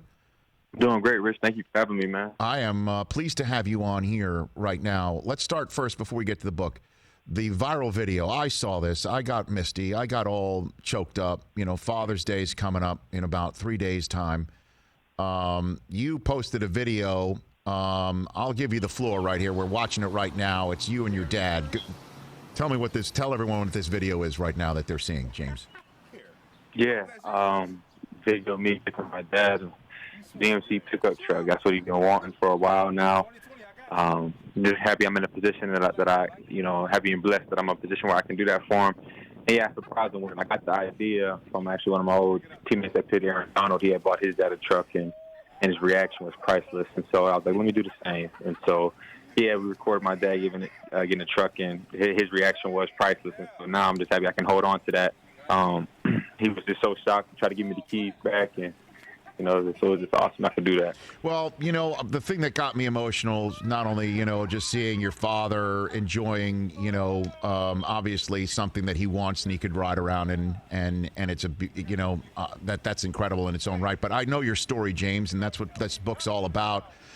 And I just, I get emotional thinking about what your father must have been going through when you were going through your diagnosis with Hodgkin's lymphoma, wondering about your health and your future and your ability to stay alive, let alone have a career where this could be bought for him. That's what got me, James. Yeah, it goes a lot deeper than just a gift, so there's the backstory to it and what things could have been and how things turned out is beautiful. So, yeah, it's definitely much more than me just getting him a truck. It's, a lot of things we overcame, and now the emotions from us being in that moment, you could tell how we were interacting and stuff. So it was special. What's your dad's name, James? Glenn. Okay. Glenn Conner. So what was your family's role in helping you through when you called him up? You're in the middle of a college career at Pittsburgh, and you call him up at age 20 and say, I have some news. Yes, that was the hardest part about the whole process, and even during the process of writing my book, revisiting those days, was tough. That was the hardest thing about it. I'm the youngest of five. I got 4 older brothers, and just calling them my whole life. They've always been the ones who would do anything for me, had my back through anything that I ever went through. But with this, it's kind of really not much they can do. So that was the hardest part about it all, was breaking the news to all my family, my teammates. But their role, they would just let me know, keep going strong, keep my faith strong. It was just constant encouragement from my close circle, and also people around the world. I've received so many messages from people who've reached out and just sent their well wishes and prayers. I truly want to have gotten through it without the support of everyone. James Conner here on the Rich Eisen Show. Describe why you call your memoir what you've called it, Fear is a Choice, James. I just believe that it's human nature to have fear, but we also have choices and decisions that we can make, and we have to make every day. And so, fear is in kind of the same form as you could say adversity, and it's really hard to escape adversity. I mean, whether it's mine just happened to be cancer, but there was if there's a death in the family or a hardship laid off in your job, there's reason to have fear, but there's also a reason to believe that you can be better because of this adversity and come out on the side better. So I know people get scared of things all the time, but you have the option to choose to either fear it or go after it. When did you realize that? I imagine, unless that was the first thing that went through your mind, which, by the way, would be remarkable for a 20-year-old, but when did you realize that it was a choice? I think in the middle of it. I mean, it was definitely the hardest things I've had to deal with. Before that, I had my knee injury. I tore my MCL, a couple months prior to that versus Youngstown State, the beginning of my junior season.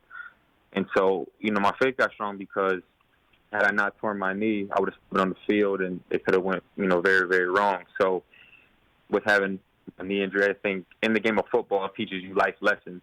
And so, I was just in that moment, and I, got my first treatment, got my second treatment. I had 10 more to go, and I said I can do 10 more of these. And that constant encouragement and positivity that I kept, I to push through.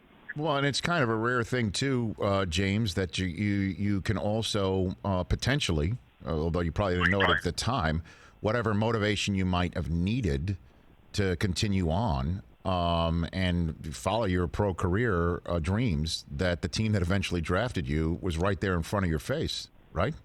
Man, yeah. It's I think that's the beautiful thing about the University of Pittsburgh. We share that facility, and this story, man, I really just can't make it up. The city I played my college ball in, and then get healthy and then play for that pro team is kind of just so surreal now, and that's how I know my life is in God's hands, because I can't make none of this up, and the way it's playing out so far, I hope it doesn't stop. Blessings continue to come, and so with me, having my ultimate goals that I want to hang on to and what I want to achieve in life, and I can see them practicing and see how they go about their business. That was definitely motivation for me to just look at this cancer as a bump in the road, and I'm still chasing my dream, and I want to get to where these guys are at that I'm seeing every day. When's the first time you met Mike Tomlin? When's the first time you crossed paths with him, James? You remember? So ever since, like even freshmen, we'll be on the field, and as we're coming off the field, the Steelers will be coming on. And I think the first interaction was after my sophomore year, and him just telling me, good game last night. So that was kind of like the first interaction that we had. But, he says that, he was like, I've been watching you since you've been at Pitt. And so he's had an eye on me for a little while. So it's a good thing that he was there. Yeah, it's a good thing. I guess so, to have a front row seat for what you were going through, and then you get drafted, but you get drafted by a team that's got somebody that's sitting there in front of you on the depth chart who had already made quite a name for himself, and certainly in that city, in Le'Veon Bell. When he held out, James, what did you think of first when you heard people say, well, that's the end of that for the Pittsburgh Steelers because Lev's not there? When he first was holding out, it was actually my rookie year, and he came. He didn't come to training camp, and then he came when the season started. And I thought the same thing was going to happen for year two, but I was just telling myself, I said, I have no control over this. I'm just going to continue to try to get my body in the best shape and be ready and prepared like I am the starter, just in case if there's some reason he didn't show up, then I would have that starting job. But I was prepared either way if he was going to come in. Like you said, he already had a name for himself. He had earned that. He done great things for that team. So if he would have came my second year, I just played my role. But, he ended up not showing up, and I put together a good little season. So I was just preparing like I was going to be the starter either way. How many people told you that year that when you ran into them that you won them your fantasy league? Oh yeah, that's the only thing I heard from everybody. I couldn't go anywhere without somebody saying, I did that when I won them. I saved them on fantasy and all that. So they were just showing a lot of love. I'm sure you heard all that. James Conner of the Steelers here on the Rich Eisen Show. Let's talk about the here and now. What are you hearing about a playing season for 2020 right now, James? You expecting it? You wondering about it? How would you term it right now? Kind of everything. We're still waiting to hear on decisions that the league is making about if there's going to be fans or if the season is going to start on time. What we're going to do with preseason games. So it's really we're kind of just playing it by ear. I haven't heard much. I hope that we can start on time. I'm itching to get back and get back to just playing football and being around my teammates and just getting back into the swing of things. But we have to take all precautions necessary, and I'm staying ready, but I hope we get back soon. But I haven't heard much about it. Well, I mean, are you technically somebody who is more vulnerable to this virus because of your history with Hodgkin's lymphoma? Are you somebody that would be in a high-risk group, or have already been told that? No. I was talking to my doctor, and we were talking. And, I'm going on 4 years now from being cancer-free. So, my immune system is back up, strong and healthy. The chemotherapy ran its course, and that's all out. It's all done. So, I'm still going to play it safe and do everything I need to do. But as far as me being more vulnerable, no, because I'm 100% healed. Well, that's wonderful news there. But in terms of, again, just you're expecting to hear when at any point in time about a report date. What are you expecting on that, James? Well, we usually report to camp around late July. July 25th through the 30th, anywhere in between those dates, and so I'm hoping we can get back to that. But those are, nothing is set in stone. And then more in real life, as if a pandemic's not enough, we're seeing what's going on in our world, in our society, certainly with police brutality and social justice and racial justice for all. And I'm hearing so much about so many moving conversations amongst teammates. And certainly with team meetings, having a lot of conversations on this subject.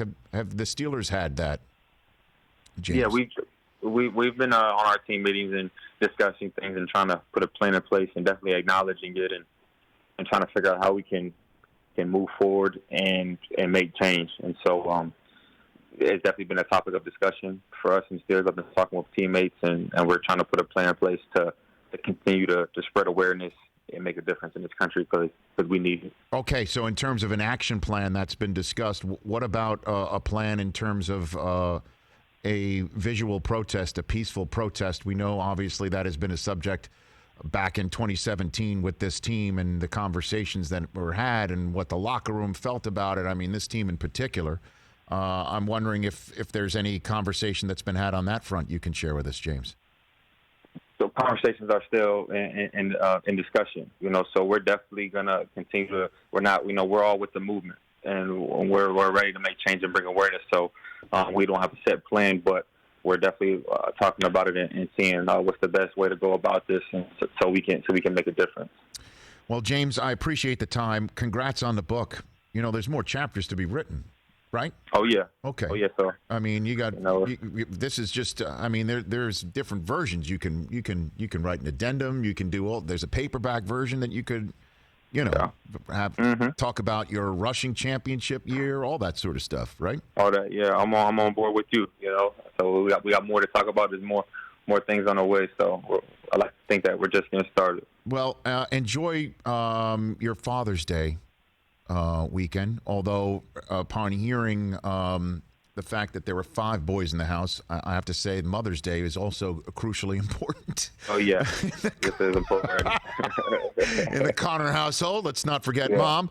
But again, that video of is your dad riding around? Is he what was the first ride? What's going on? Tell me the postscript on this truck. Oh, no, he just kept expressing to me, how much it meant to him and how much he loves it, so he's riding around it, and he said he's getting all these compliments, and he's feeling like a celebrity in the area back in our hometown. Great. So I'm proud of him, happy for him. Yeah, and are they still in Erie? Is that where they are? Yeah, my father lives in Erie. Okay, James, thanks for the call. Congrats again on the book. Fear is a Choice. Everybody should go get it right now. Available where all books are sold. And let's chat when hopefully everything opens up and you got a playing season, and let's reconnect then, James. Okay. Let's do that. Thank you. Always a pleasure. That's James Conner. What a story. Imagine.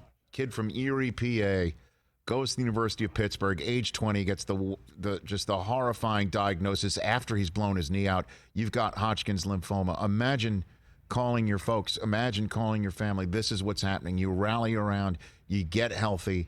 Then the team that watched this all happen, because, again, they share a stadium. We have on NFL Network for Thursday Night Football, when we have been there, we stay, our green room, if you will, is the Pittsburgh Panthers locker room. Yep. We hang in there. Mariucci gets doubles and triples of food. He fills up his plate, and we would be sitting inside because it's 20 degrees out there. Yeah. And so we're in the Pittsburgh Panther locker room. You walk out, and there's the hallway that you always see Big Ben warming up and throwing in.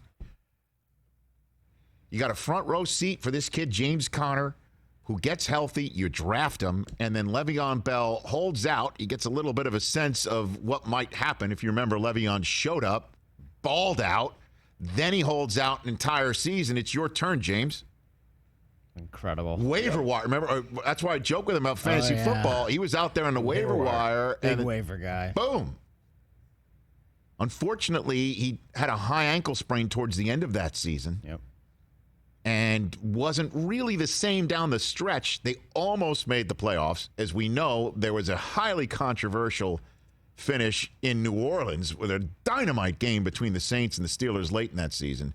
We all know what happened in the final week with Antonio Brown, and was he going or not? Oh, my goodness, your head's going to explode. But this kid really got it done. Last year, a little bit injury marred, but that's why he wrote a memoir at age 25. He's already lived a lot. And that's what I thought of. Again, that's the story. It's not just a guy getting, we've seen so many, and that's why we love sports, is the backstory where somebody overcomes this or that, the other issue in their lives. Everybody's got one. We all have stories. That's why I love being in sports and telling the stories. That video of him giving his dad that truck, it's more than just a dad who puts so much in or a mom who puts so much in. It's sitting there and thinking, is my son going to die from this? Seriously. Is my son going to live? Is he going to live? Is he going to follow his dream? And sure enough, look at the look on this man's face. I mean, that is just... Yeah, that was so cool. I love it. Like, that's for me? Really? My youngest son and my youngest of 5 who had Hodgkin's lymphoma at age 20, who came back and then was drafted by the hometown team. Come on now. That's where you get all the feels. How about that house? 5 boys. My and goodness. Again, Father's Day coming up on Sunday. Okay, let's take a break here on the Rich Eisen Show. Your phone calls when we come back. There's Hard Knocks news, huh? Hard Knocks news. Okay, yeah. I have no idea what that is. And I know people in NFL Films. What gives? Come on, Rich. All right, it's not about me. Although, what's the name of that show? All right, we're back on that show in a moment.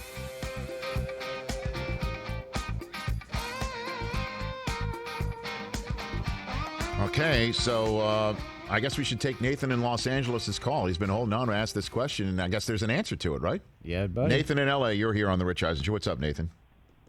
Yes, that's right. I called because a little bit before your interview with James Conner, the HBO tweeted out that the premiere of Hard Knocks is August 11th here in Los Angeles. Yep. And I just I had to ask, what kinds of things do you think we're going to see?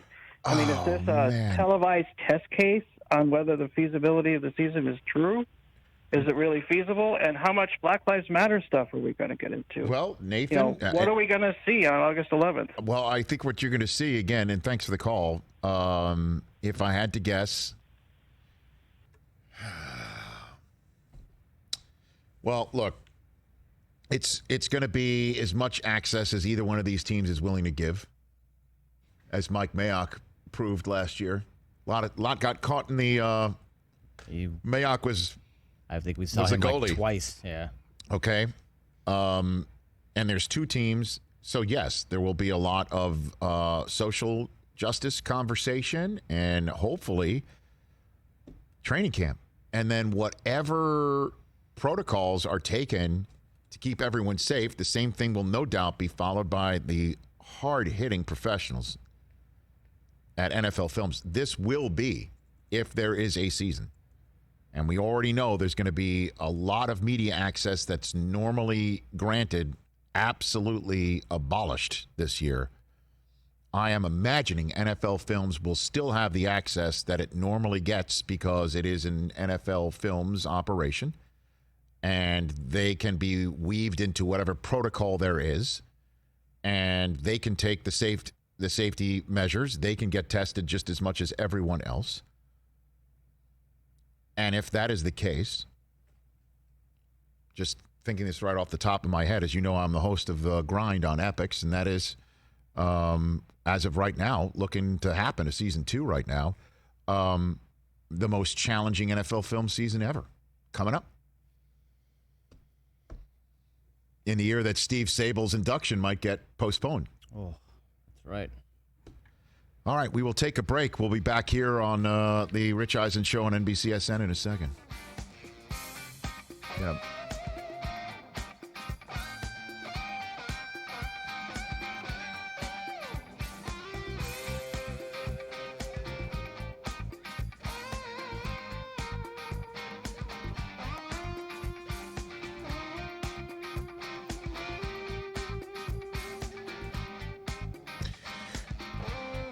Rich Eisen Show, 844-204-RICH. We've got some time for your phone calls in our final hour. Jason Sudeikis will give us a couple of laughs, and we got something cooked up here that we'll unfold in a matter of moments. But the Hard Knocks news, Christopher Brockman, go for it right here. Yeah, coming to HBO on August 11th. Hard Knocks is back. Rams, Chargers. Okay. LA focus. Okay. And we're assuming that the cameras will just have some form of access, whatever it will be. By August 11th, we're hoping everyone will be a full week into training camps with health and safety protocols being followed. And what this means is what I suspected, that with much of this world changing every single day, this could change too. But the health and safety protocols that will restrict media access for the sake of health and safety. You know, the world of, if there is a season, Belichick going to the podium and there's 50 people in the room asking him the same yes or no question that he's going to stick aside, to use the hockey phrase. That ain't happening. That is not happening. There may be a pool report. There may be him showing up on a Zoom. I'm not, Belichick's. We're zooming on to Cincinnati. We're zooming on to Cincinnati. That's funny. That's crazy. I'm serious. Funny. Like that may happen. No. So the way that the media covers this season is going to look different. But I'm going to also assume that NFL Films has been such a part of the fabric and such a trusted part of the NFL fabric for decades that NFL Films will still have access in a manner that is unique, but now this year even more so. And that whatever health and safety protocols are being placed on members of a staff and members of a team will be placed on NFL Films, that they could maybe make it a tighter unit and put somebody in to a facility and embed them, or use more remote cameras than ever before. Yeah, there's a lot of. And Diana Rossini saying this morning that NFL players had a long call yesterday to discuss what they've learned about testing and protocols in regards to training camp of the season. They almost all agreed they don't want to start training camp earlier than that July 28th date. Makes sense. Let's keep it as short a period as possible. Nobody wants to go to training camp anyway. 90, 95 degree weather. Really, yeah. And so, but it is necessary. NFL Films, I think, will have the access in a manner that it usually has, but maybe just in a tighter way, or they'll use more remote cameras for these shoots. Right. And we'll see one of the most challenging seasons of all time chronicled in the most challenging NFL Films job of chronicling it of all time. In the year where Steve Sable's long overdue induction in the Pro Football Hall of Fame is expected to be postponed to maybe 2021. Now, we said at the very top of the show, this is it. The virus is going to have its say. Yep. And I said this at the top of the show, that college football will be the one that might be the toughest to pull off.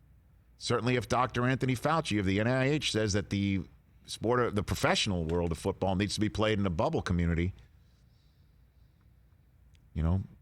kids are coming back to campus and starting to get ready for the football season, and they are testing positive. And the question is, what do you do?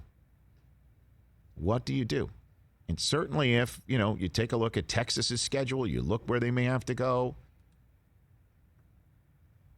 You could look at it and say that's 13 people who are young enough to maybe not be made so seriously sick by this virus. You can't say it for sure with any certainty. You have no idea. Will there be enough therapeutics? Will there be enough methods of getting people healthy and better understanding of this? We're right around the corner. This is mid-June. We're saying this is like 6 weeks away. You're 7 weeks away from that Hard Knocks debut. So you're seeing it. It's going to happen. The question is what do you do? Do you shut it all down? Can you contain it? Can you make people feel safe? Can you keep people safe? Can you hold a sports season? College football is going to be the toughest one because you could create, even in your own conference, a health and safety protocol that's more stringent than somebody else's conference. You play a non-conference game and then look out. All of a sudden, what you've set up on your own campus is toast. So. And when you think about college football, they got the most riding on it financially. I know. For all of college sports. It's not just football when it comes to college football. It's all of college athletics. Yesterday on our YouTube Sirius XM show only that we did yesterday, while NBCSN, they sent us off the pitch because they were... Yeah, we got red carded. No, we didn't get red carded. We returned. If we got red carded, we wouldn't be on the air today. That's right. Yeah, we'd be sitting. Please. Pat Forty called it a must-have. Got to go. Now, maybe you could postpone it. Maybe you could sit here and say... spring semester? I don't know. Season? Where it would start in February, in January. And the issue with starting it in January is, if the NFL still has their draft in April, I'm Trevor Lawrence. I'm telling Dabo, thanks for the memories. I'm 3 years removed from high school. I am not going to take on Del Tufo's Fugazi team in Notre Dame. I'm not going to put it all on the line in week 7. But the NCAA sent out this tweet, assuming a first game on September 5th. And boy, assuming is really doing some heavy lifting there. The model begins summer access activities July 13th. Adds meetings, walkthroughs on July 24th. Preseason practice begins August 7th. But if there's no college football, we may never have field hockey, soccer, track. Like all of these other sports could go under. Pat mentioned it if some universities may go on. Follow the money. Oof. So let's just dive back into the warm embrace of our poll question. At Rich Eisen Show. Chris, what is our poll question looking like right now? Okay, so I did put both of them up. The NBA one, Patrick Ewing drafted today 35 years ago by your New York Knicks, Rich Eisen. Who's the most unlucky NBA star based on the era in which they played? So Ewing leads the way here, 47%. He got the early run of the Jordan years. Karl Malone, 35%. He got the end of the Jordan years. Elgin Baylor had to play against Bill Russell in those Celtics teams, 11%. James Harden, not a lot of people loving this James Harden pick, but think about it. James Harden, multiple MVP. Well, you should have multiple MVPs, but multiple top 2 finishes, one of the greatest offensive players we've ever seen. He's playing in this stacked era right now of LeBron, Steph Curry, Kevin Durant, Giannis. Very unlucky for someone of James Harden's skill level. Only 7% agree with that. Well, I think what people are probably saying is that the other guys that you had mentioned are all-time greats that just unfortunately couldn't get over the top. Yeah. And I think the reason why people think that Harden's not over the top is not circumstances, it's Harden. That Harden's good enough. I mean, you can't deny how good that I know that, but it's not like, hey, James was so close, but every single time there was somebody better than him. He hasn't even gotten to the finals. I know. Well, he had, and that's the thing, too, is that you got Westbrook, who's also in that mix together. This was the year. Man, I just, again, hope that the NBA, with the way that they have created this, again, the bubble community is clearly what Anthony Fauci thinks is the best way to go about it. They have created it. They have a partner that has the hotel space and the court space.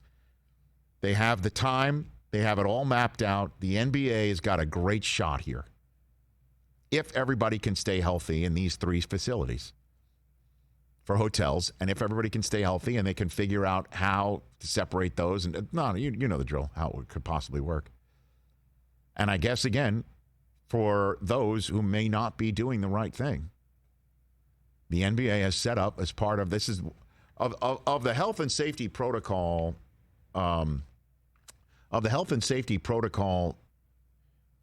plan that they put out.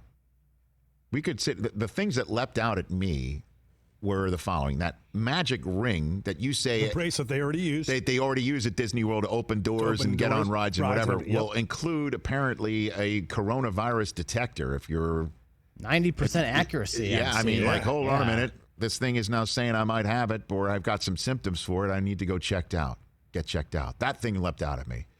The other parts were just to really just button up everything on the health and safety protocol front when you're in a recreation period, I guess, that they'll provide tons of decks of cards that once you're done with it, you got to discard the cards, which is strange. If you ever watch the movie The Odd Couple, one of the craziest moments is when Felix Unger moved in with Oscar Madison and changed the poker game to make it much neater because it was now his house too. He washed the cards. There was a very famous moment where that is aggressive. Where one of their longtime friends is around the table and all of a sudden he smells something and he holds up the cards like, "You washed the cards. I can't believe it. You washed the cards." So Felix Unger could wash the cards. But they're just, I guess it's the NBA and the 113-page protocol. They just say, throw the cards out. And also, when you're playing ping pong, singles only. That's much more socially distanced than Woj. That's what struck Woj. No doubles in ping pong. You talk about NFL announcing Hard Knocks. I want an NBA Disney bubble edition of Hard Knocks. Well, I mean, I bet you NBA Entertainment will do that. I think they need to figure this thing out first before they start chronicling it. The other thing that hit me was a hotline for people to call, an anonymous tip line to say for potential violations of protocol in Orlando. Now, this is the one that really struck us. Yeah. Oh, yeah. This is great. And again, we'll unpack this again after Jason Sudeikis. Anonymous hotline. Because, so many people think that this anonymous hotline will not be used for its intended purpose. But rather abused to air out many NBA grievances to try and snitch on somebody and get them somehow, some way ineligible to participate in the competition. The suspension for a game. And the smearing of Chris Paul on Twitter has been absurd because everybody on the NBA Twitter, which is definitely one of the more entertaining Twitters in sports, if not the most, pegs Chris Paul as the one, which is amazing because he's the one at the highest level of the Players Association as a player, as to try and knock out somebody that could be standing in his way. I saw LeBron going out to play golf. He left the bubble, all that sort of stuff. Oh, yeah. Harden was at the club in Orlando. So now suddenly this hotline is being known in the Twitterverse as a snitch line. Right? As a snitch line. Snitch line. So what we decided to do was create a Rich Eisen show snitch line and invited the 3 of us to call in anonymously. And I don't know, somebody will have to, I don't know if anybody, disguise their voice. Oh, I didn't. No. Should we have done that? No, I have no problem. I don't know if we disguise their voice again. But later on in our final hour of this program, Don Bowie, our major domo sitting in the back, has all 3 of our phone calls anonymously. Oh, and some others. I didn't know that. And some others to the Rich Eisen Show snitch line. And we're going to see if we can make this a better show. Let's do it. Based on the anonymous tips that have been called in, because a great idea by the NBA. And I'm wondering if, again, this might be abused to advance a certain agenda. Oh, and also, before our final hour, in which we'll take your calls at 844-204-RICH, I guess I should tease, Gronk photographs in a Buccaneers uniform has been placed into the world. The Brady photographs in his new uniform have hit the other day. We placed them in front of Bill Burr, and he accused me of purposely trying to troll on him and wind him up. But later on in our show, we'll show them to you, and Gronk apparently looks great. Oh, it looks good.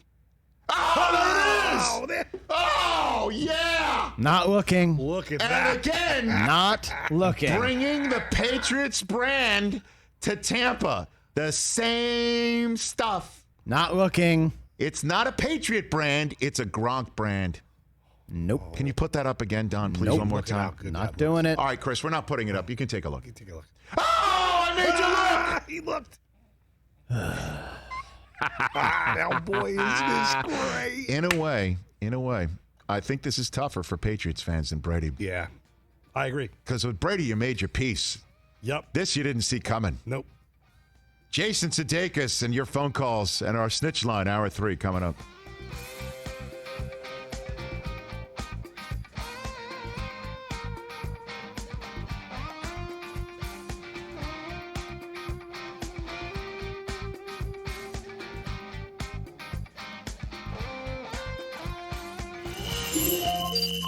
I've got my residuals, and if you don't mind, I'd like to crow about my career through my residual checks to you sitting right here. I've got 4 envelopes. Which 1 through 4 you choose? Which one do you think? Let's pick number 2 first. Number 2 first. Yeah. Here we go. Billy Bob Thornton. Yeah. What's the oldest residual checks that you have? Probably from like Knots Landing and Matlock, stuff like Come that. on. Oh, yeah. Wow. No, I get them for like 13 cents all the time. Yeah, from Matlock. From Matlock oh, and yeah. Knots It's like Landing. one scene or something in the early 80s. Okay. Yeah, right. Well, this one is from, let's see, right here. This one is from CSI Miami Caged. Nice. I can't believe, this is insane, Billy. This is nuts, Is this Chris. a real one? This is a real one. From syndication. $153. Wow, nice job. Nice job. This is a record, Billy. Wow. I'm telling you. I got to open these up more in front of you. I'm telling you, you can actually afford to send this one in to be cashed. Sir, usually there must be a decimal point off. It's usually $1.53. Wow. Oh, I know, right? What's Caruso making if I'm making $153? Exactly. Here we go. Billy Bob Thornton, you're my good luck charm, man. I got a bad feeling about this one. This is for CSI Miami Deep Freeze. Oh, Deep Freeze. Okay, the other episode, Caged, was for $153. Deep Freeze, appropriately named, $3.09, There everybody. you go. And how ironic that your name is Rich. Yes. Knots Landing, huh? That's the oldest one you got? Yeah, I was like a friendly rancher or something on there. I had my scene with Ted Shackelford. Yes, that's right. You were officially called a timberman. The timberman? Yeah, you were a timberman. Oh, yeah, wow. On Matlock, you were a pawn shop clerk. Yeah, pawn shop clerk. I remember that one. Yeah.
Hey, listen. This is the Rich Eisen Show. As far as Mike Gundy goes, that's like a drummer from the JD Straight Shots coming up in the band with the Rich Eisen shirt on. Heard nationwide, televised online at richeisenshow.com. Ah, it's brilliant. That is a great, really, really funny analogy. Earlier on the show, the Athletic MLB insider Evan Drellich, NBC Sports NHL analyst Eddie Olczyk, Pittsburgh Steelers running back James Conner. Coming up, actor Jason Sudeikis. And now, it's Rich Eisen. Oh, yeah. Final hour of the Rich Eisen Show is on the air right here from Los Angeles, California. Our friend Jason Sudeikis, SNL alum, and from so many other great movies, will be joining us shortly here on the show to talk about his new show, Tournament of Laughs. He'll be calling in a matter of moments, as we expect.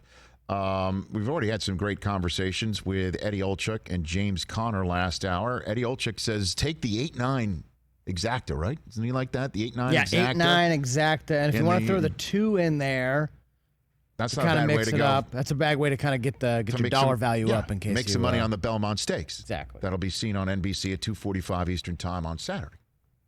So we got that. James Conner said he's expecting a playing season to happen in the NFL. Again, we're all waiting around and waiting to see, and we're all knocking on wood right there. Evan Drellich of the Athletic was giving us the latest on MLB, and it's kind of like the emoji, the shrug emoji of saying we're waiting or we don't know, but we're assuming something was going to happen. There is some movement afoot on that front between the players and the owners in Major League Baseball. But joining me here on the show, back here on the program, always enjoy chatting with this man. Always enjoy trying to raise money on behalf of his remarkable charity, along with Rudd and Stone Street and David Keckner and Rob Riggle, the Big Slick charity in Kansas City for Children's Mercy Hospital. It's an amazing charity. Everyone should pay attention to it and give. They just had an amazing fundraiser virtually and socially. Tournament of Laughs. We all need a laugh, no doubt about it. The new comedy competition premiering on TBS this Sunday night at 10 Eastern Time. Jason Sudeikis, how are you, sir? I'm doing well, Rich. How you doing, man? Better for talking to you. How's life? I appreciate it. Same. Good. Great. Tournament of Laughs, sir. Now, is this? Should we get our brackets like it's March Madness? What do we have here, Jason? Yeah, I mean that was the impetus for the show from the folks that came up with it was in missing March Madness, and all the gambling and family fights that come with it. Yes. How do we do this with a little less athleticism and exploitation of athletes? And the best way we thought was to exploit comedians. Exploitation of comedians, I think, is a much easier thing to swallow. I agree with you. They're just begging for it. So is it so there could be upsets where initially a comedian comes out, does a set, doesn't look like it's worthy of a top seed, and then all of a sudden Cinderella comes out and wins that moment. Walk me through the competition here. Yeah, absolutely. Yeah, basically it's 32 comedians. They're making homemade videos. Whether they're doing their stand-up in a different setting, whether it's laying in bed like Paul Rodriguez, or doing characters, and then they've already been seeded, so it'll be 1 versus 8 seeds, and then playing it all the way down through the bracket, and just like any good competition show, America gets to vote on the internet if they have access to that, which a lot of folks do now. Yes, they do. And so there absolutely could be an upset. I mean, someone I don't know the odds, the Vegas odds at this point, and where they're putting things, but I assume that'll be humming after this Sunday. Yes, Sunday. No doubt. So does each region is named after a famous comedian, like a Carlin region or a Hackett region? No, that's a good idea if you're looking for a gig next year. A little side gig. No, they had a fun little joke where just the idea of where each comedian, what region they fall in, has absolutely nothing to do with where they are or where they're from. Much like the the NCAA. So you have your East, your West, your South, and then unknown, probably Canada. Are the four regions. Hey, look, it's a North American thing that you're trying to expand it. I totally get it. Though this sounds like a lot of fun, man. That sounds like a lot of fun. Sunday, 10 Eastern on TBS, Tournament of Laughs premieres, and then a charitable donation is going to be made to the United Nations Foundation's COVID-19 Solidarity Response Fund and Black Lives Matter as well. So this is a fundraiser too, Jason, correct? Yeah, a fundraiser and a fundraiser. By the way, yeah, that deserves a golf clap. Great. My gig's really fun because I basically get to watch all the videos, and I'm the intro guy. I'm like your old Sports Center gig. I'm just the talking head, and then I get to throw to the funny ones, and then when it comes back to me, I try to say a little bon mot, and send it to where the real money's at, the sponsors, the advertisers. Hey, man, you're talking to an old school guy here, Jason. I remember growing up a show called Make Me Laugh. I think a comedian named Bobby Van was the host of it. And there was a whole bunch of comedians that have to come out and make people laugh, and either advance or not. I watch that all the time. I'm an aficionado of competition in comedy is what I'm saying, sir. Yeah, golly, that made me just have a flashback to my freshman year at Rockhurst High School, where they had a Make Me Laugh competition where I was charged as being a quote-unquote funny freshman to make a senior football player laugh. Yeah. And I ate Dookie. Did not turn out well. What happened? I don't think not only did he not laugh, I think all the laughing happened at me after I was done with my minute. I blocked it out. I hadn't thought about that until you just said laugh, and I immediately had like a rat tattooing moment where I just zoomed backwards into this dark corner of my brain. I was like, I'll be darned. Well, I'll be darned. A 15-year-old that thinks they're funny usually isn't. Yep. But look who's laughing now, Jason Sudeikis, right? You know what I'm saying? I know that's that's all I'm saying. Look who's laughing now. Arguably, I've been doing a lot of dramas recently, Rich. That's really where my bread's buttered these days anyway. But I appreciate you. You got it. I'm an actor. I'm a thespian, okay? Well, but you're also leave the comedy to the folks on Sunday. That's understood. And you are also digging into your past here, back into your Premier League history. Coach Ted Lasso, who I do believe had a stint with Tottenham Hotspur back in the day. He's back in the mix. He's back on the pitch. Is that a true story? Yeah, he sure is. In a big, bold, way for over, those commercials we made back in 2013, 2014 were, topped out about 5 minutes. But yeah, we've got a 10 episode, 30 minutes a piece, so 300 minutes of Ted Lasso just coming out on Apple Plus mid-July. No, what am I saying? Mid-July. That's mid-August, August 14th. Yeah, so that's looking forward to that. That's a the mustache does all the acting there. Ted Lasso. I mean, that's a good one. I like Lasso. It was an excellent choice, Jason. Thank you. I assume that you'd landed on that. You landed on that one. What'd you say? Now, you landed on that one back in the day to try and figure out what's the most American name you can send to the Premier League on behalf of NBC Sports. That's the way to go, I think. Ted Lasso. Yeah, I'm always a fan of just a noun as a last name. I just that's not a bad one. Makes sense to me for some reason. I know, brother. I know.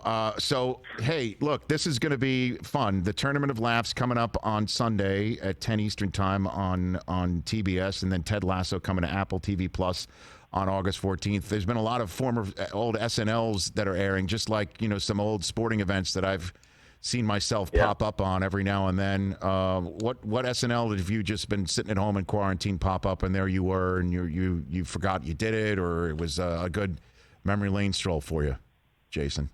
Oh, that happens all the time. I just had the chance to revisit this one called Roundball Rock, where I played John Tesh and Tim Robinson, a great writer, performer from SNL and Detroiters, and that was a great show on Netflix now. But that was a thing he wrote, and we played the Tesh brothers, and it's all about me playing the keyboards and him. The unknown lyrics to that sketch that I hadn't watched probably since the night we did it, and even then I'm not watching it, I'm just saying it, and it just tickled me to no end. Vince Vaughn playing the straight man for us, which he obliged kindly during his hosting gig. But yeah, every time I watch those things, it is a little bit like it's like looking at an old yearbook. and I can usually tell by my attitude at good nights, when we're all waving goodbye, how much I can usually say, oh yeah, I think I drank Wednesday, Thursday, and Friday night. I look tasty and heavy. I look like a pale peanut M&M. That's not a good look for television, especially in this 4K world we live in. But just that is a great bit and concept and beat to play on with the John Tesh brothers writing Round Ball Rock. I don't know if you've ever seen the video of John playing that live in concert, and he plays the. Have you seen this where he plays the voicemail message he once left himself or with an idea for the music for the song? Have you ever seen that, Jason? Yes, yeah, I actually have. Not in a while, but I think we watched that around that time of doing that sketch. Yeah, he plays with his whole body. Inside and out. He gets. Oh my God, he really gets into it, man. There's no doubt about it. Hey, Jason, I know that you got to run. Enjoy Father's Day. Enjoy Father's Day this weekend, and the debut of your show on Sunday night. I'll be out there watching. I appreciate it, man. Thanks for having us. Great chatting. You got it. That's Jason Sudeikis, Tournament of Laughs, Sunday, June 21st at 10 Eastern Time on TBS. Excited for this. Sarah's involved, so make sure you vote for her on Sunday. Dude, yeah, spoiler alert. What did you say? Well, I was just waiting till it was over. We filmed her stuff a couple weeks ago. It's very, very funny. I'm not just saying that. Walk me through it. So this big production kit came to the house, camera, light, stand, all this stuff. And so we tried to come up. I helped her, quote unquote, come up with something funny to do. She's facing off against Gilbert Gottfried in the first round. Are you serious? Yes. Sarah Tiana versus Gilbert. What's her seed? Good question. I don't know. She's in the top right bracket.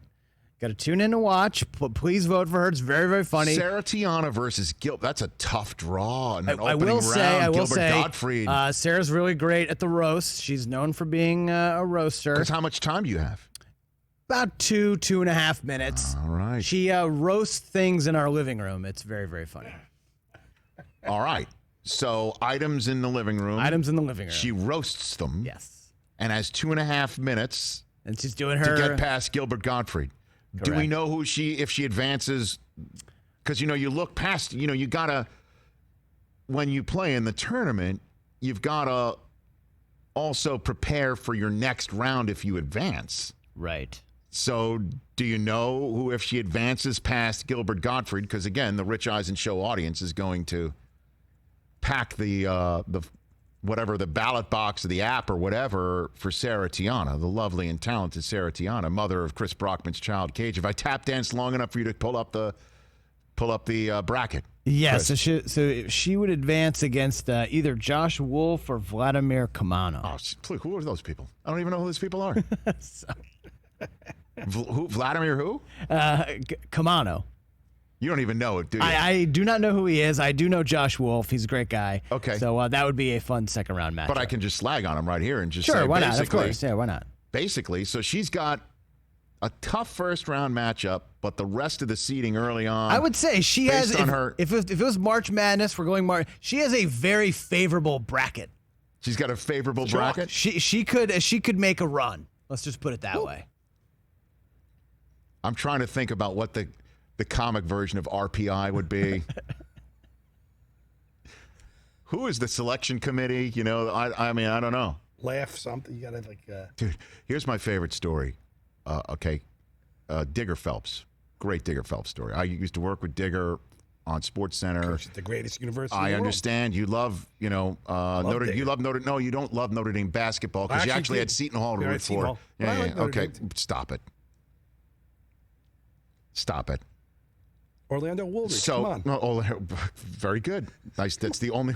That's probably. By the way, he pulls out only old school Notre Dame people because he doesn't pay attention at all. That's all he knows. Okay, I don't want to go down that wormhole. By the way, just put a pin in that. You'll hear a little bit more of that shortly. I know where he's going. Digger Phelps. He would always be doing the college basketball analysis on Sports Center. I'd say, hey, Digger Phelps is here. So one year, Digger shows up as the selection committee is about to reveal a lot of stuff, it's like 2 days before the selection committee, and he's got all his cards, all his index cards, and he's got his famed highlighter in his hand. You remember he would always have a highlighter in his hand. The highlighter would match his tie. Yes, and it matched the tie, exactly. Yep. So, and he'd look down at his card, and so he'd have like North Carolina, card for North Carolina. Sure. And then RPI, record, points per game, all this stuff. And one would be color-coded yellow, and another one would be color-coded bright orange. Another one would be bright green. And I just decided in a commercial break, we got 2 minutes, and I said to him, I'm like, Digger, always wondering, what is your color code mean? Like, what does orange mean? What does green mean? What does it correspond to? Trying to figure out the method to his madness. And he goes, oh, it's whatever highlighter I have in my hand at the time. And I'm like, so what is your color coder? What does that mean? He goes, I only have the highlighter that matches my tie. That's all that matters. I'm like, so how do you figure out what it is? He goes, I don't know. I just had it, and I just would color it. So it meant nothing. 0.0. It meant nothing. It's just like he had a green tie on one day. He had a green highlighter. He had a moment that he just wanted to make sure I got to mention the record. Boom. I had an orange tie on. I got an orange highlighter. There's the RPI. I just go boom. Because I had the orange tie on, thus I only had an orange highlighter. Means absolutely nothing on the actual cards of information where things are color-coded. Unreal.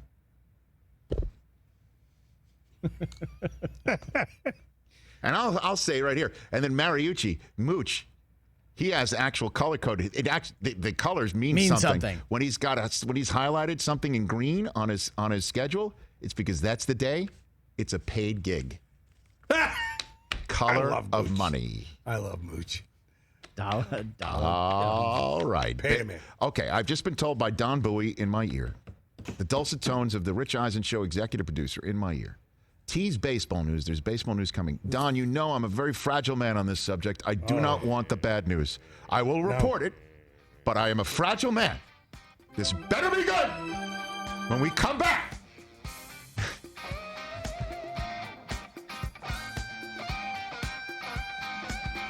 You're a shell of a man with baseball. I'm a very shallow shell of a man.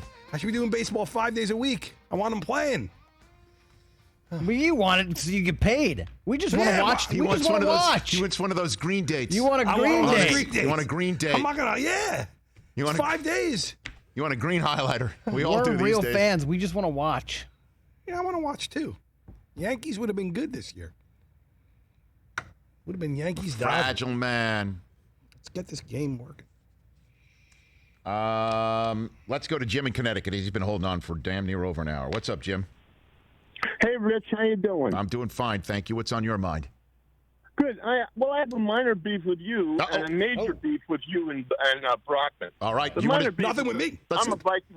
I'm a lifelong Vikings fan. And the last time we talked, I said, well, you have won Super Bowl. And you said, yeah, but we traded you Favre. Yeah, and Favre made the worst throw in NFC Championship game history and lost us the last chance to get the Super Bowl. So I think that's a false equivalency to me. But at least you were in the NFC Championship game in New Orleans, man, and it actually worked out when you had Favre. You know, I love Brett. I love Brett like a brother, as you know. He's a but. Jet season was terrible. The only thing that the Jet season's remembered for is that Mangini named his son's middle name Brett. Yes, I understand that. But listen, let me get to my major beef. What's your major beef? Several days ago, you said that you thought that Barry Bonds should be eligible for the Hall of Fame. And it's my position that if Barry Bonds, Canseco, and I know you're personally friendly with Mark McGwire. I used to be, yes. Clemens, A-Rod, Ken Caminiti in his MVP year, Gossage used amphetamines, Palmeiro, Schilling, Giambi. I have a hard time taking any of those guys' records seriously. Well, here's the deal, Jim. Pete Rose's numbers are if they get into the Hall of Fame, Pete Rose should too, because Pete Rose had an addiction. That's not a choice. No, I know, but Pete signed it. Pete signed a document knowing what he signed when he signed it. You know, but that said, look. I didn't say that Bonds should be. Well, I did say that Bonds, you could make a case for him being in the Hall of Fame based on his Pirates career. Half, yeah. You know, and you could make a case for Clemens on his Red Sox career, and you could make a case on McGwire when he was stick thin, hitting 49 home runs as a rookie. I mean, pre-98 Bonds. Have you seen pictures of Barry Bonds as a rookie? He was thin. I know that. When That's he what retired, he looked like the Michelin Man. Thank you very much for the call, Jim. Excellent, vivid imagery. He's not wrong. I mean, according to Jeff Pearlman's book, Bonds watched the 98 home run chase and was like, these guys aren't as good as me. Why are they getting all the press? It's time for me to do what they're doing. Can you blame him? Absolutely not. Back in a second.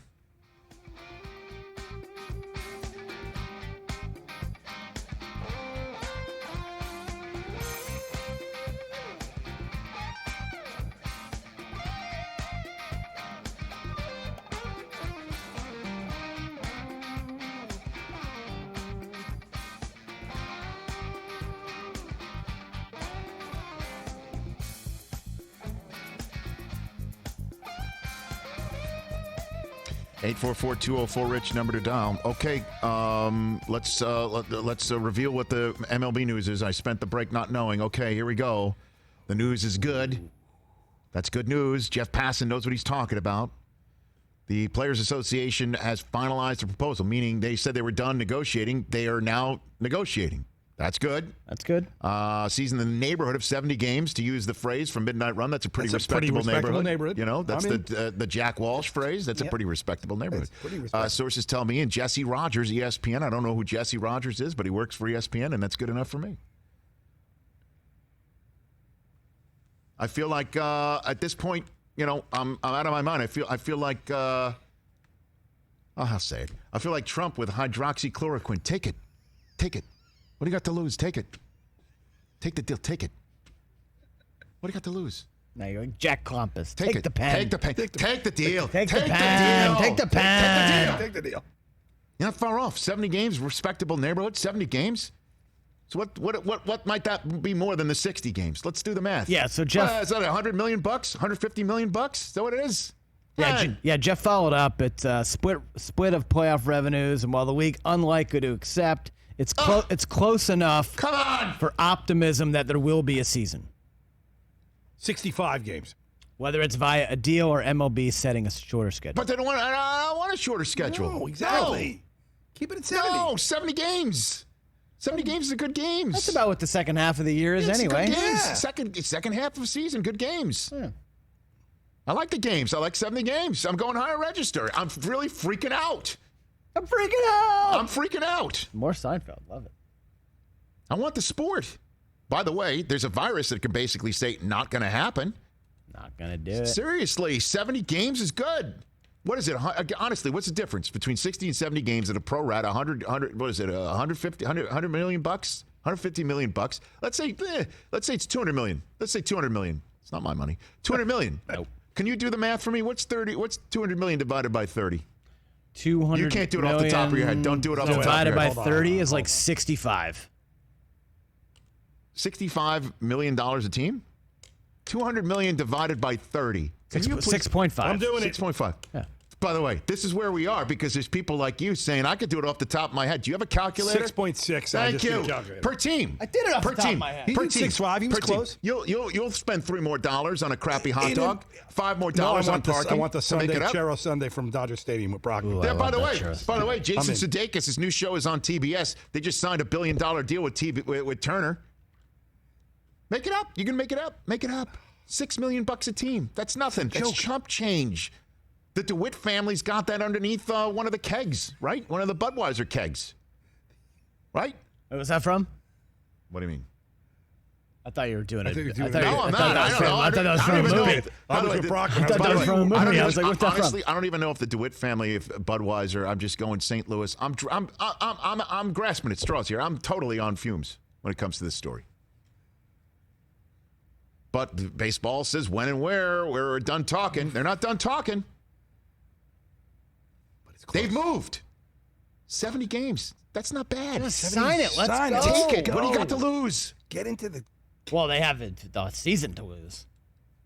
And fans. Oh, God.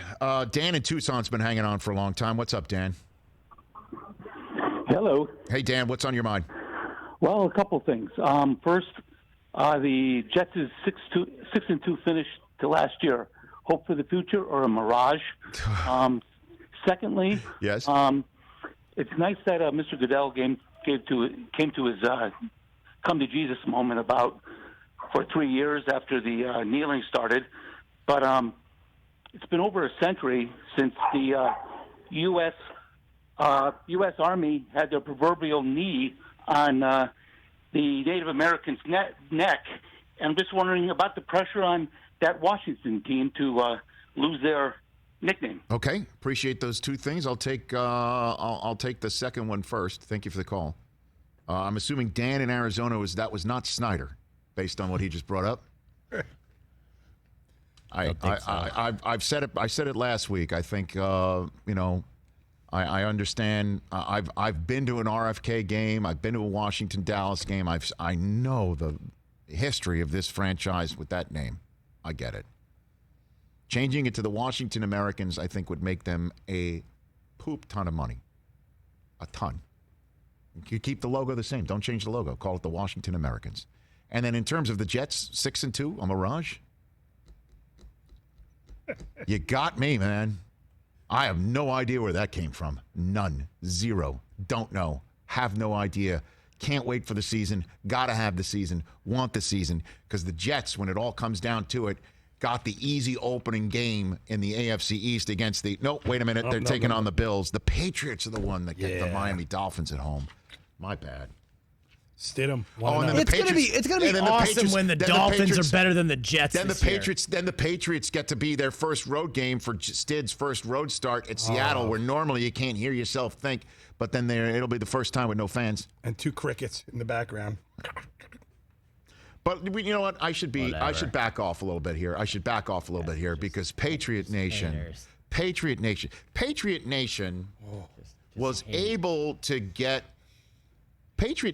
was able to get ready for the Brady stuff, right? Oh, yeah. I mean... Yeah, they knew it was coming. It was probably coming. Either he was going to retire or he was sick of Bill's crap. It was simmering, and he was Rich. going to leave. It was in the pot simmering. You could tell. The Gronk 20 stuff. years. Now, the Gronk stuff. The Gronk stuff. Because you're like, okay, I'm prepared for the worst. Brady might not be coming back. That pick 6 he threw against Tennessee, that would be a terrible way for it to end. But hey, Tom, thanks for the memories. I'm prepared. I'm hearing all the rumors about Vegas. I'm hearing the rumors about the Chargers. I'm hearing the rumors about Miami, which would be totally crazy. I don't think he's going to do that. Right. Tampa, he'll never go for. But then he does go for Tampa, and even then you were able to have some bit of closure. You can understand. You knew it was Tom's potential last year. You had a whole year to prepare yourself mentally, even though you didn't want it to happen. I totally understand. Gronk, you didn't see coming. Gronk, you'd hope that the person he'd come back for would be Tom, but for New England, for you. Right. For you. That might be a reason to get Tom to stay. Like, hey, Gronk's going to come back. We'll all stay in New England. Exactly. And it's just one big happy family. And certainly last year, when you really could have used him. Really could. I know. I don't think you'd have lost to Miami towards the end of the season. You might have still had a week off instead of taking on Derrick Henry first, which nobody wanted a piece of. Gronk stuff you didn't see coming. That he would come back. Period. Let alone for He said he was done. He retired. And in Tampa. And the Bucs made it official today. It's not official until you see him in his new uniform. No. Forget about contracts. It's like the sauce. The meatballs. Forget now about in press the sauce. conferences. Yeah. It was meatballs in the plate. Man. Look man. at that. Oh. And he's got the even the gloves. And he's flexing. So the whole Gronk stuff, he's going to even be wackier now. Because the whole stuff, now it's just he's unleashed. He's going to run up to the pirate ship in the middle of the game. Oh, my gosh. Wait till he gets on the ship and shoots the cannons. He might shoot the cannons before the game. Yeah. Why wouldn't they let him do that? Arians would let him do that. Look Come at down that. from the ship. Don't you dare go for my knees. That's what he's going on. Like, I know you're coming for my knees. Look at that. And no elbow brace. Look at that. You know what makes him really happy? He knows right now, not a shot Arians puts him on special teams. No shot he's going to be blocking up for an extra point. No chance. And look at that. Look. What's with the look left and stare thing that the Bucs made Brady and Gronk do? Yeah, it's weird. It's like Gronk's also got the goatee going. It's like Bizarro Gronk. Oh, yeah. And look at this. And look at Gronk. Gronk is being Gronk here, and you're wondering, they weren't going to do this thing down in Tampa that we did up in New England, right? because it's no longer there. But it's not property of New England. It's property of them. So Brady's going to do the let's go stuff, and Gronk's going to be Gronk. And just a reminder, just to see what the connection looks like, that's the pass. That's the pass. The pass. And now let's see the catch, and let's see the yards after catch. Can we get yards after catch, Don? That's yards after catch. That's catch, turn, and yards after catch. Get off me. One of those Get nice off me. spikes. Gronk's going to go. The Gronk spike in the end zone. Yeah, I don't like this. This is terrible. Boy, Stidham goes 12-4. Who's getting more mileage out of these photographs, the Bucks themselves or the Rich Eisen show? See, that's the one you can't handle. That's the one. No, when they see them in the game together, it's going to be the worst. You're going to that first game, all caps, says the man himself. That is going to be. By the way, currently slated against Drew Brees in New Orleans. That game, with that no fans first expecting. game, I know, but playing that. Oh, baby. Let's take a phone call here on the Rich Eisen Show. Let's go to Pete in Richmond, Virginia. What's up, Pete? What's up, guys? Hey, real quick, Disney World is a fortress. You can't leave the hotel without going through a guarded gate in a car, let alone walk through the parks, and you got to use that band to get into the parks. I'm an annual pass holder. I got like 5 of them, Del Tufo. Number 2, this whole snitch line thing. Yes. Like Dorothy Mantooth. Mike Del Tufo's a saint. Don't y'all ever try and say anything bad about him. And Brockman, thank you. You're only ticked off, baby, because those baby blues have never looked better in any other uniform. Rich Eisen, go Irish, Del Tufo. I love you. Go Irish. Oh, my gosh. You know what Pete's going to do? If you get taken down to the snitch line, Pete's going to show up here, and he's going to put his jersey on my desk. Yes. And he's going to carry me out And then, of the room. and then of the, slow of the studio. clap. Yep. Slow clap. And he's going to carry me out of the bunch of garbage. Carmen in Mesa, Arizona. Let's take your call. What's up, Carmen? What? Hello? Hey, Carmen. You there? Oh, my. Rich, love you. I love you too, Carmen. No, adore you. Love you. Brock, Del Tufo, what's up? Carmen, Hey, Carmen. talk How you to doing? us. TJ, my brother from another mother. Love you. Brock, I'm sorry, Rich. Take your I time. have to Okay, give here, Brock Carmen. crap. I have to give him crap right now. Go for it. Because it's time to let his team go. Who cares? Who cares that Brady is an orange? Who cares? I don't. Oh my gosh. I bleed blue. I bleed blue, TJ. Oh, it's He a knows Cowboy that. fan. No wonder. Now we get it. Now we get it, Carmen. The whole thing Yes, sir. Yes, sir. Yes, sir. I just have to give you need to let it go. Too bad. The man needs to go. I don't care. It's time for us. It's time for us. You got to move on. You got to move on. Like now, hold on a us, second, the Carmen. Cowboys, Hold on, us? Carmen. Hold on a second. Carmen, you there? Are you there, Carmen? Yes. Okay. Yes, sir. I'm Hold here. on. Let's just do this together. Let's just both of us take a deep breath in. Okay, ready? No. No panting. Ready? The breath in and then Love you. exhale. Okay. Now, when you say us, when you're saying us, I'd rather the Jets win. I'd rather the Jets win a Super freaking Bowl okay. Thank you, than Carmen. the Patriots again. Okay, thank you for the call, Carmen. I think Carmen was excited about being on the show. We appreciate people being excited. I think she was excited. Cowboys fans. Love it. Cowboys fans. New coach. Cowboys fans. Okay, I have just heard that the Rich Eisen Show snitch line It's full. is full. Yeah. I've heard No there more. has been no fewer. Again, I didn't know this. I'd like to think that we run a friendly, tight ship here. You never know. That we're all one big happy family here on the Rich Eisen Show. I have just been informed the Rich Eisen Show anonymous tip line, Theoretically. as was created just in the last 24 hours, thanks to the inspiration from the NBA. I have just been informed there have been 6 phone calls made to it. Wow. 6 calls. Wow.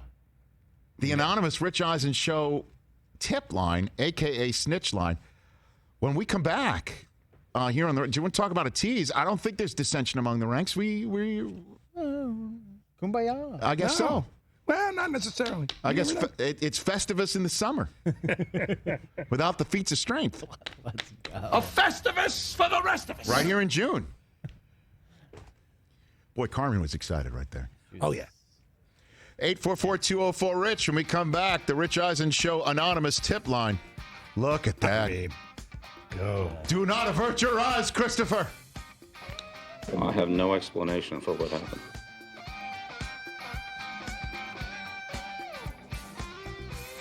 No, the first game, they're going to go crazy.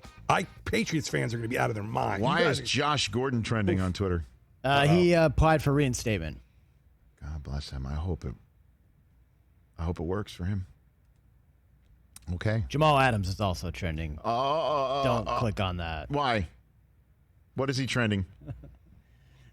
People are saying his latest social media post saying it's time to move on. Maybe it's time to move on. Let me see. Hold on a second. Florio had a write-up. Where is it? I'm looking at it. He hasn't had any. I think it might be on Instagram. I'm looking on Twitter. I don't see any of it. I have no idea. Don't mess with me. Here's the thing: is Jamal Adams is not allowed to leave the Jets unless he checks with me first. We got a check with me situation. Adams said he's going to protect himself, like an organization will look out for themselves at the end of the day. So and he's if you not guys showing up. Don't respect that. Cool, it's all love. Maybe it's time to move on. Yeah, well, pay the man. Yep. Pay the man, as Dion would say. He could go to New England. He'd look great up there. No, I mean. Maybe that's why Carmen was so excited. Bill always wanted to coach Ed Reed. This guy's basically like who? Belichick always wanted to coach Ed Reed. I mean, yeah, that ain't happening. Jamal Adams is. He's got to play somewhere else before he winds up with you. Ed Reedish. He's got to. There's got to be an offloading somewhere else. Yeah, we're not going to. Do you have the John Izek drops ready? Hang on. This has got to happen first before he winds up with you. You got those, Mike? Hang on, I got to move it over. You move them over. This is your system, right? You got them ready? General manager of the New York Jets. Yeah. Ultimately, I'm responsible for the performance of our team. Because I'm going to ask you to play when NBCSN comes back, and I just need to prepare myself. Just breathe. So, Don, how's this going to work? You'll just play one, and we'll just try and guess who the anonymous tipster is? Is that how it's going to work? Okay, sounds good. All right. All right. Snitch Line. Don't go anywhere on the Rich Eisen Show. This is going to be good. See how it goes.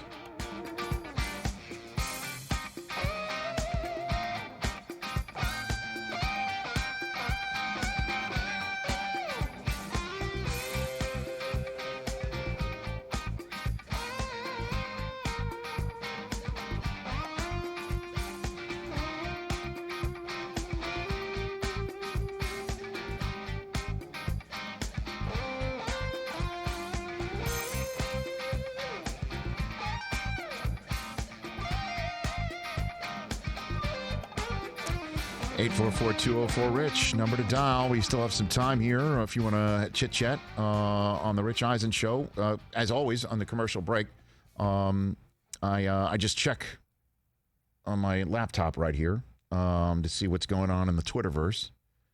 And I saw Josh Gordon trending. He is trending because he has applied for reinstatement once again, and we hope this time it is for good, where he won't have to do this again because of some sort of a relapse. So we wish him well again. And then Jamal Adams is trending. Why is Jamal Adams trending again, Chris Brockman?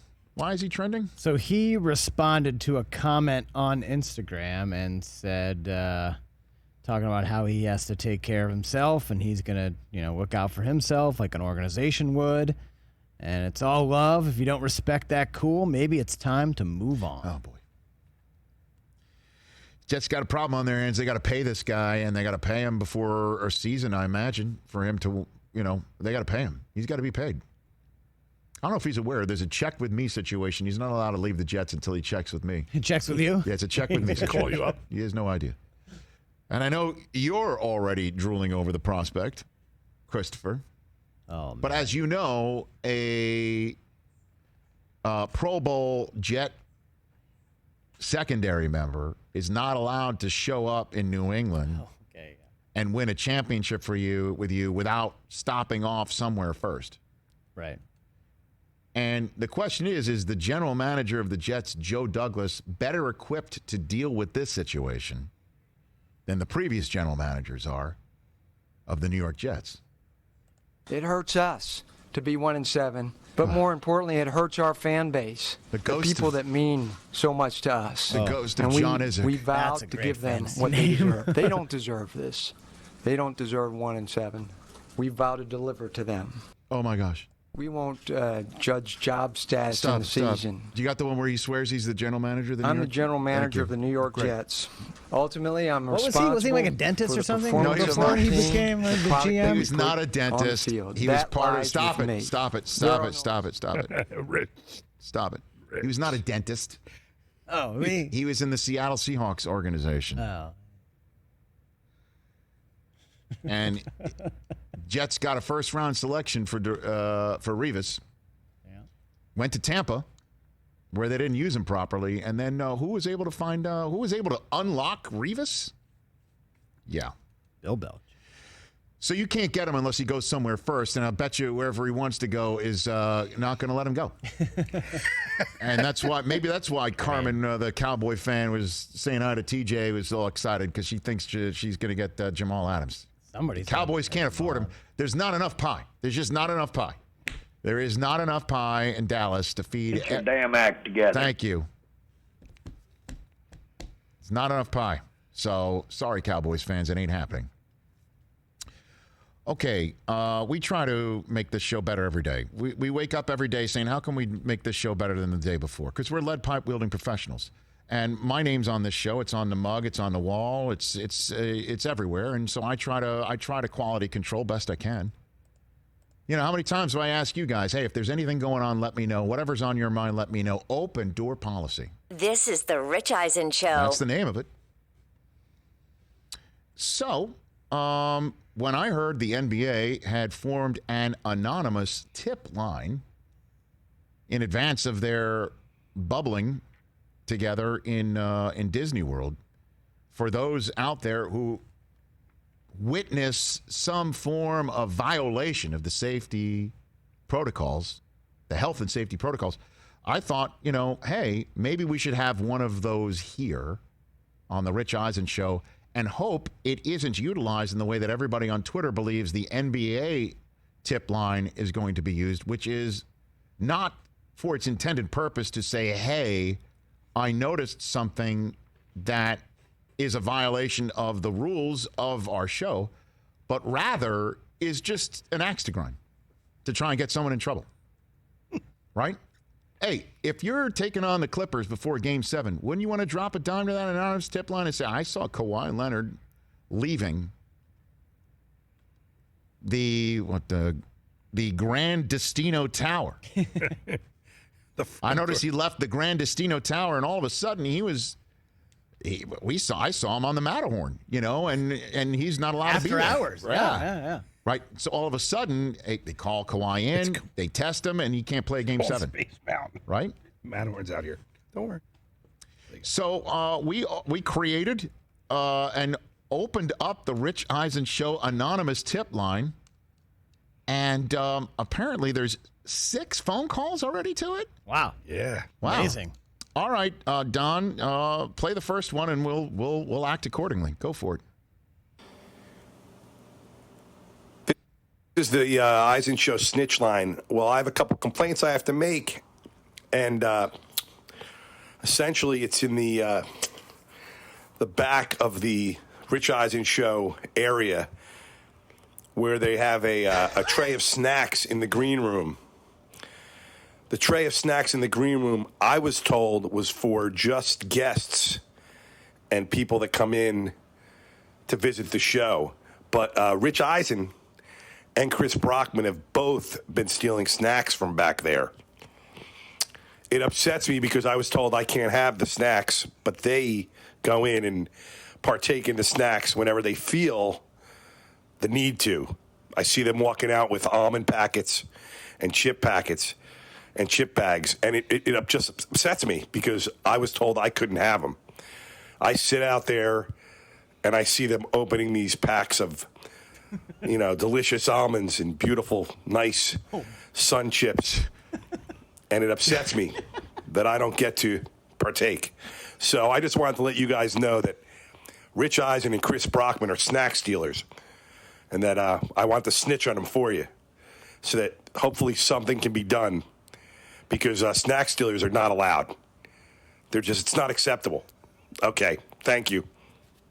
Okay, my first thought. Wow. My first thought is the following. I don't know who that was. Okay, I don't know who that was.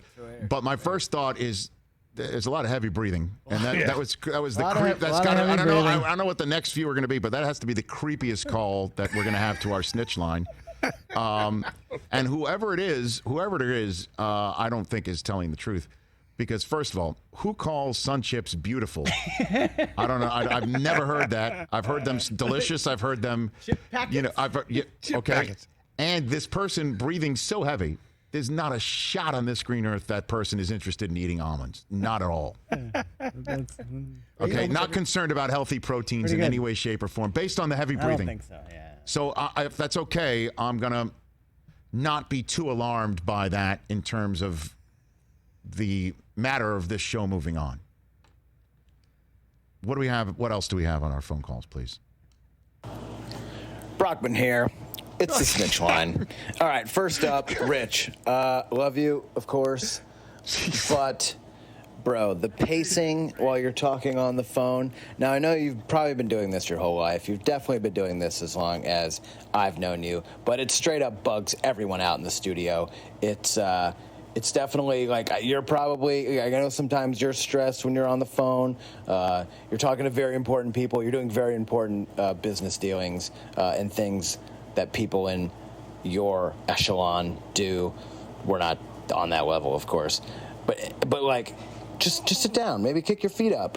Like, maybe do it that way, because it just stresses everybody out when you're pacing all around the studio like Scrooge McDuck. Okay, and Del Tufo, I got one for you too.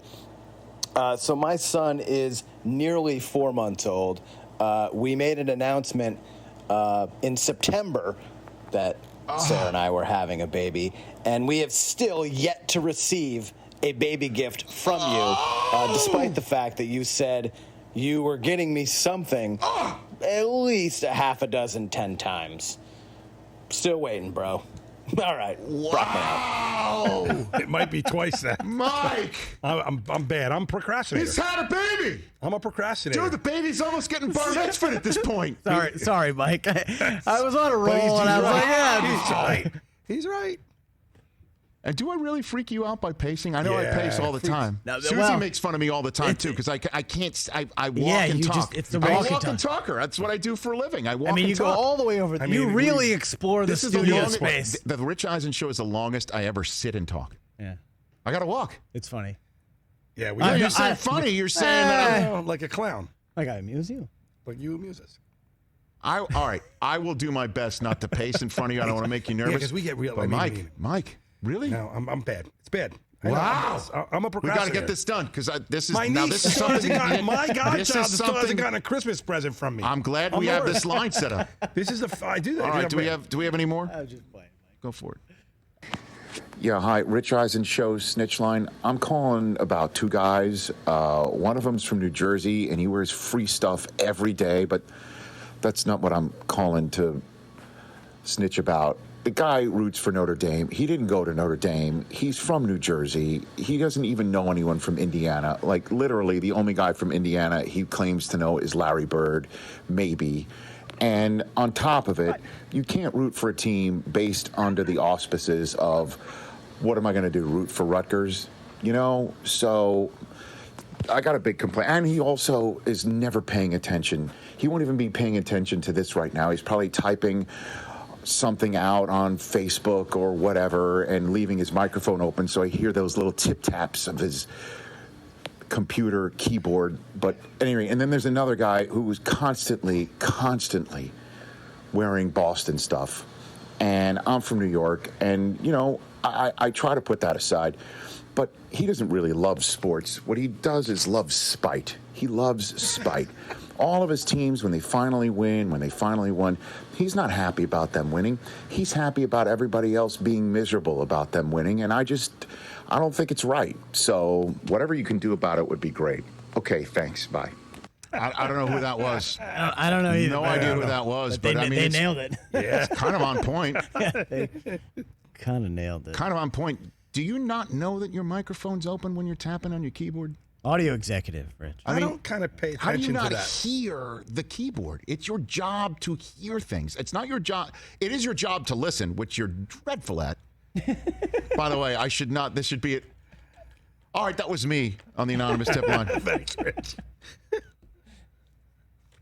But am I not right? Do I not spit truth when I say you don't love sports, you love spite? And when your teams win, you don't love the fact that they win. You love the fact that everyone's miserable about them winning? 100%. Thank you. Yeah, 100%. Does that speak for every Boston sports fan? I would probably say Pretty much. more probable than not. Now, I'm curious. These are the three of us here. Are there more Rich Eisen Show tip line phone calls? Apparently there are. I definitely texted Don and Brockman yesterday saying I needed to get in on this. So, my grievance? Let's talk about the photos in the hallway.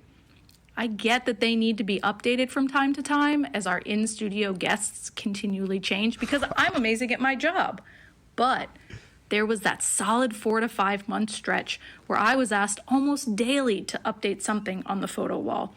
Add a new photo here. Take an old photo down here. Rearrange these two photos so they're not on the same wall. I want this person up there, but I want a different photo of us together.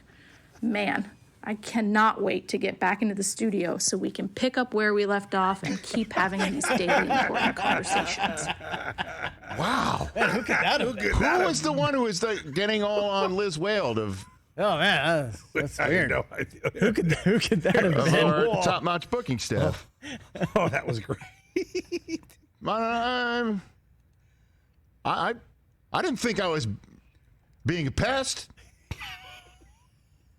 All right. I don't like this segment all of a sudden. There's two more? Rich, you can go steal some almonds back there if you want. What else do we have here? What the hell? Hi, this is Sarah Tiana. I'm friends with Chris Brockman today, anyway. I think this is a snitch line, so I just thought I would tell you guys that he knows every word to Shania Twain's Any Man of Mine. And I can prove it. Seemed very nice. I didn't know that. Oh. By the way, I'm getting more and more genuinely concerned for asking why there's more and more calls to this line. Do you really know the words to that? I think so. Oh, wow. Last one? Great song. Hey guys, Sarah Tiana again. Another fun fact about Chris Brockman is that no matter what we are watching, he decides that is what he wants to do that day. So if we're watching tennis, he wants to go play tennis. If we're watching golf, he wants to go play golf. If we're watching Fixer Upper, he wants to remodel the house. And he's not good at any of that. So that's fun. Oh yeah, if he's watching John Wick, he wants to buy a gun, which is only allowed if we have a spider. All right, Sunday night on TBS. Please vote for Sarah. Oh, God. Cage needs to eat. Fantastic. Oh, that was amazing. Learned a lot about the staff here. Hey now. Is that it, Don? Are we done? Okay, very good. I don't know if it's going to work out for the NBA, but just we should send this to Adam Silver and basically say, hey, Adam. I don't know if you want to do that, but very good. So, final poll results over there, Christopher.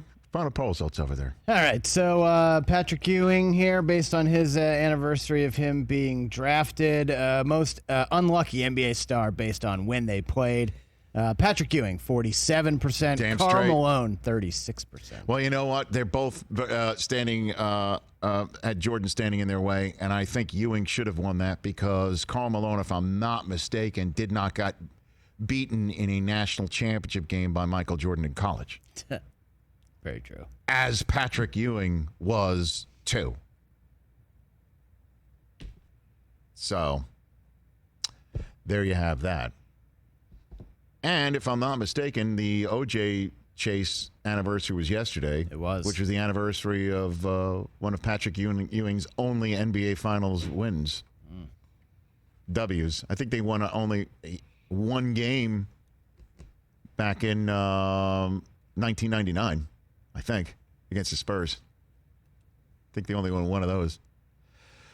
Want to thank today's guests, Evan Drellich of The Athletic. Boy, do I hope that the 2020 baseball season gets born very shortly, just like Eddie Olczyk's grandchild that's coming. Great to have Eddie on the program, James Conner and Jason Sudeikis.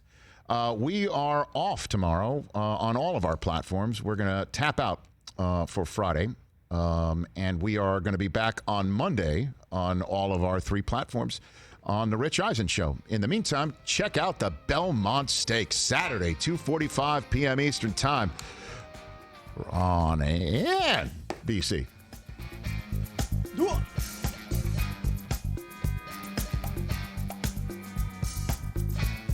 Belmont Stakes. American Pharoah.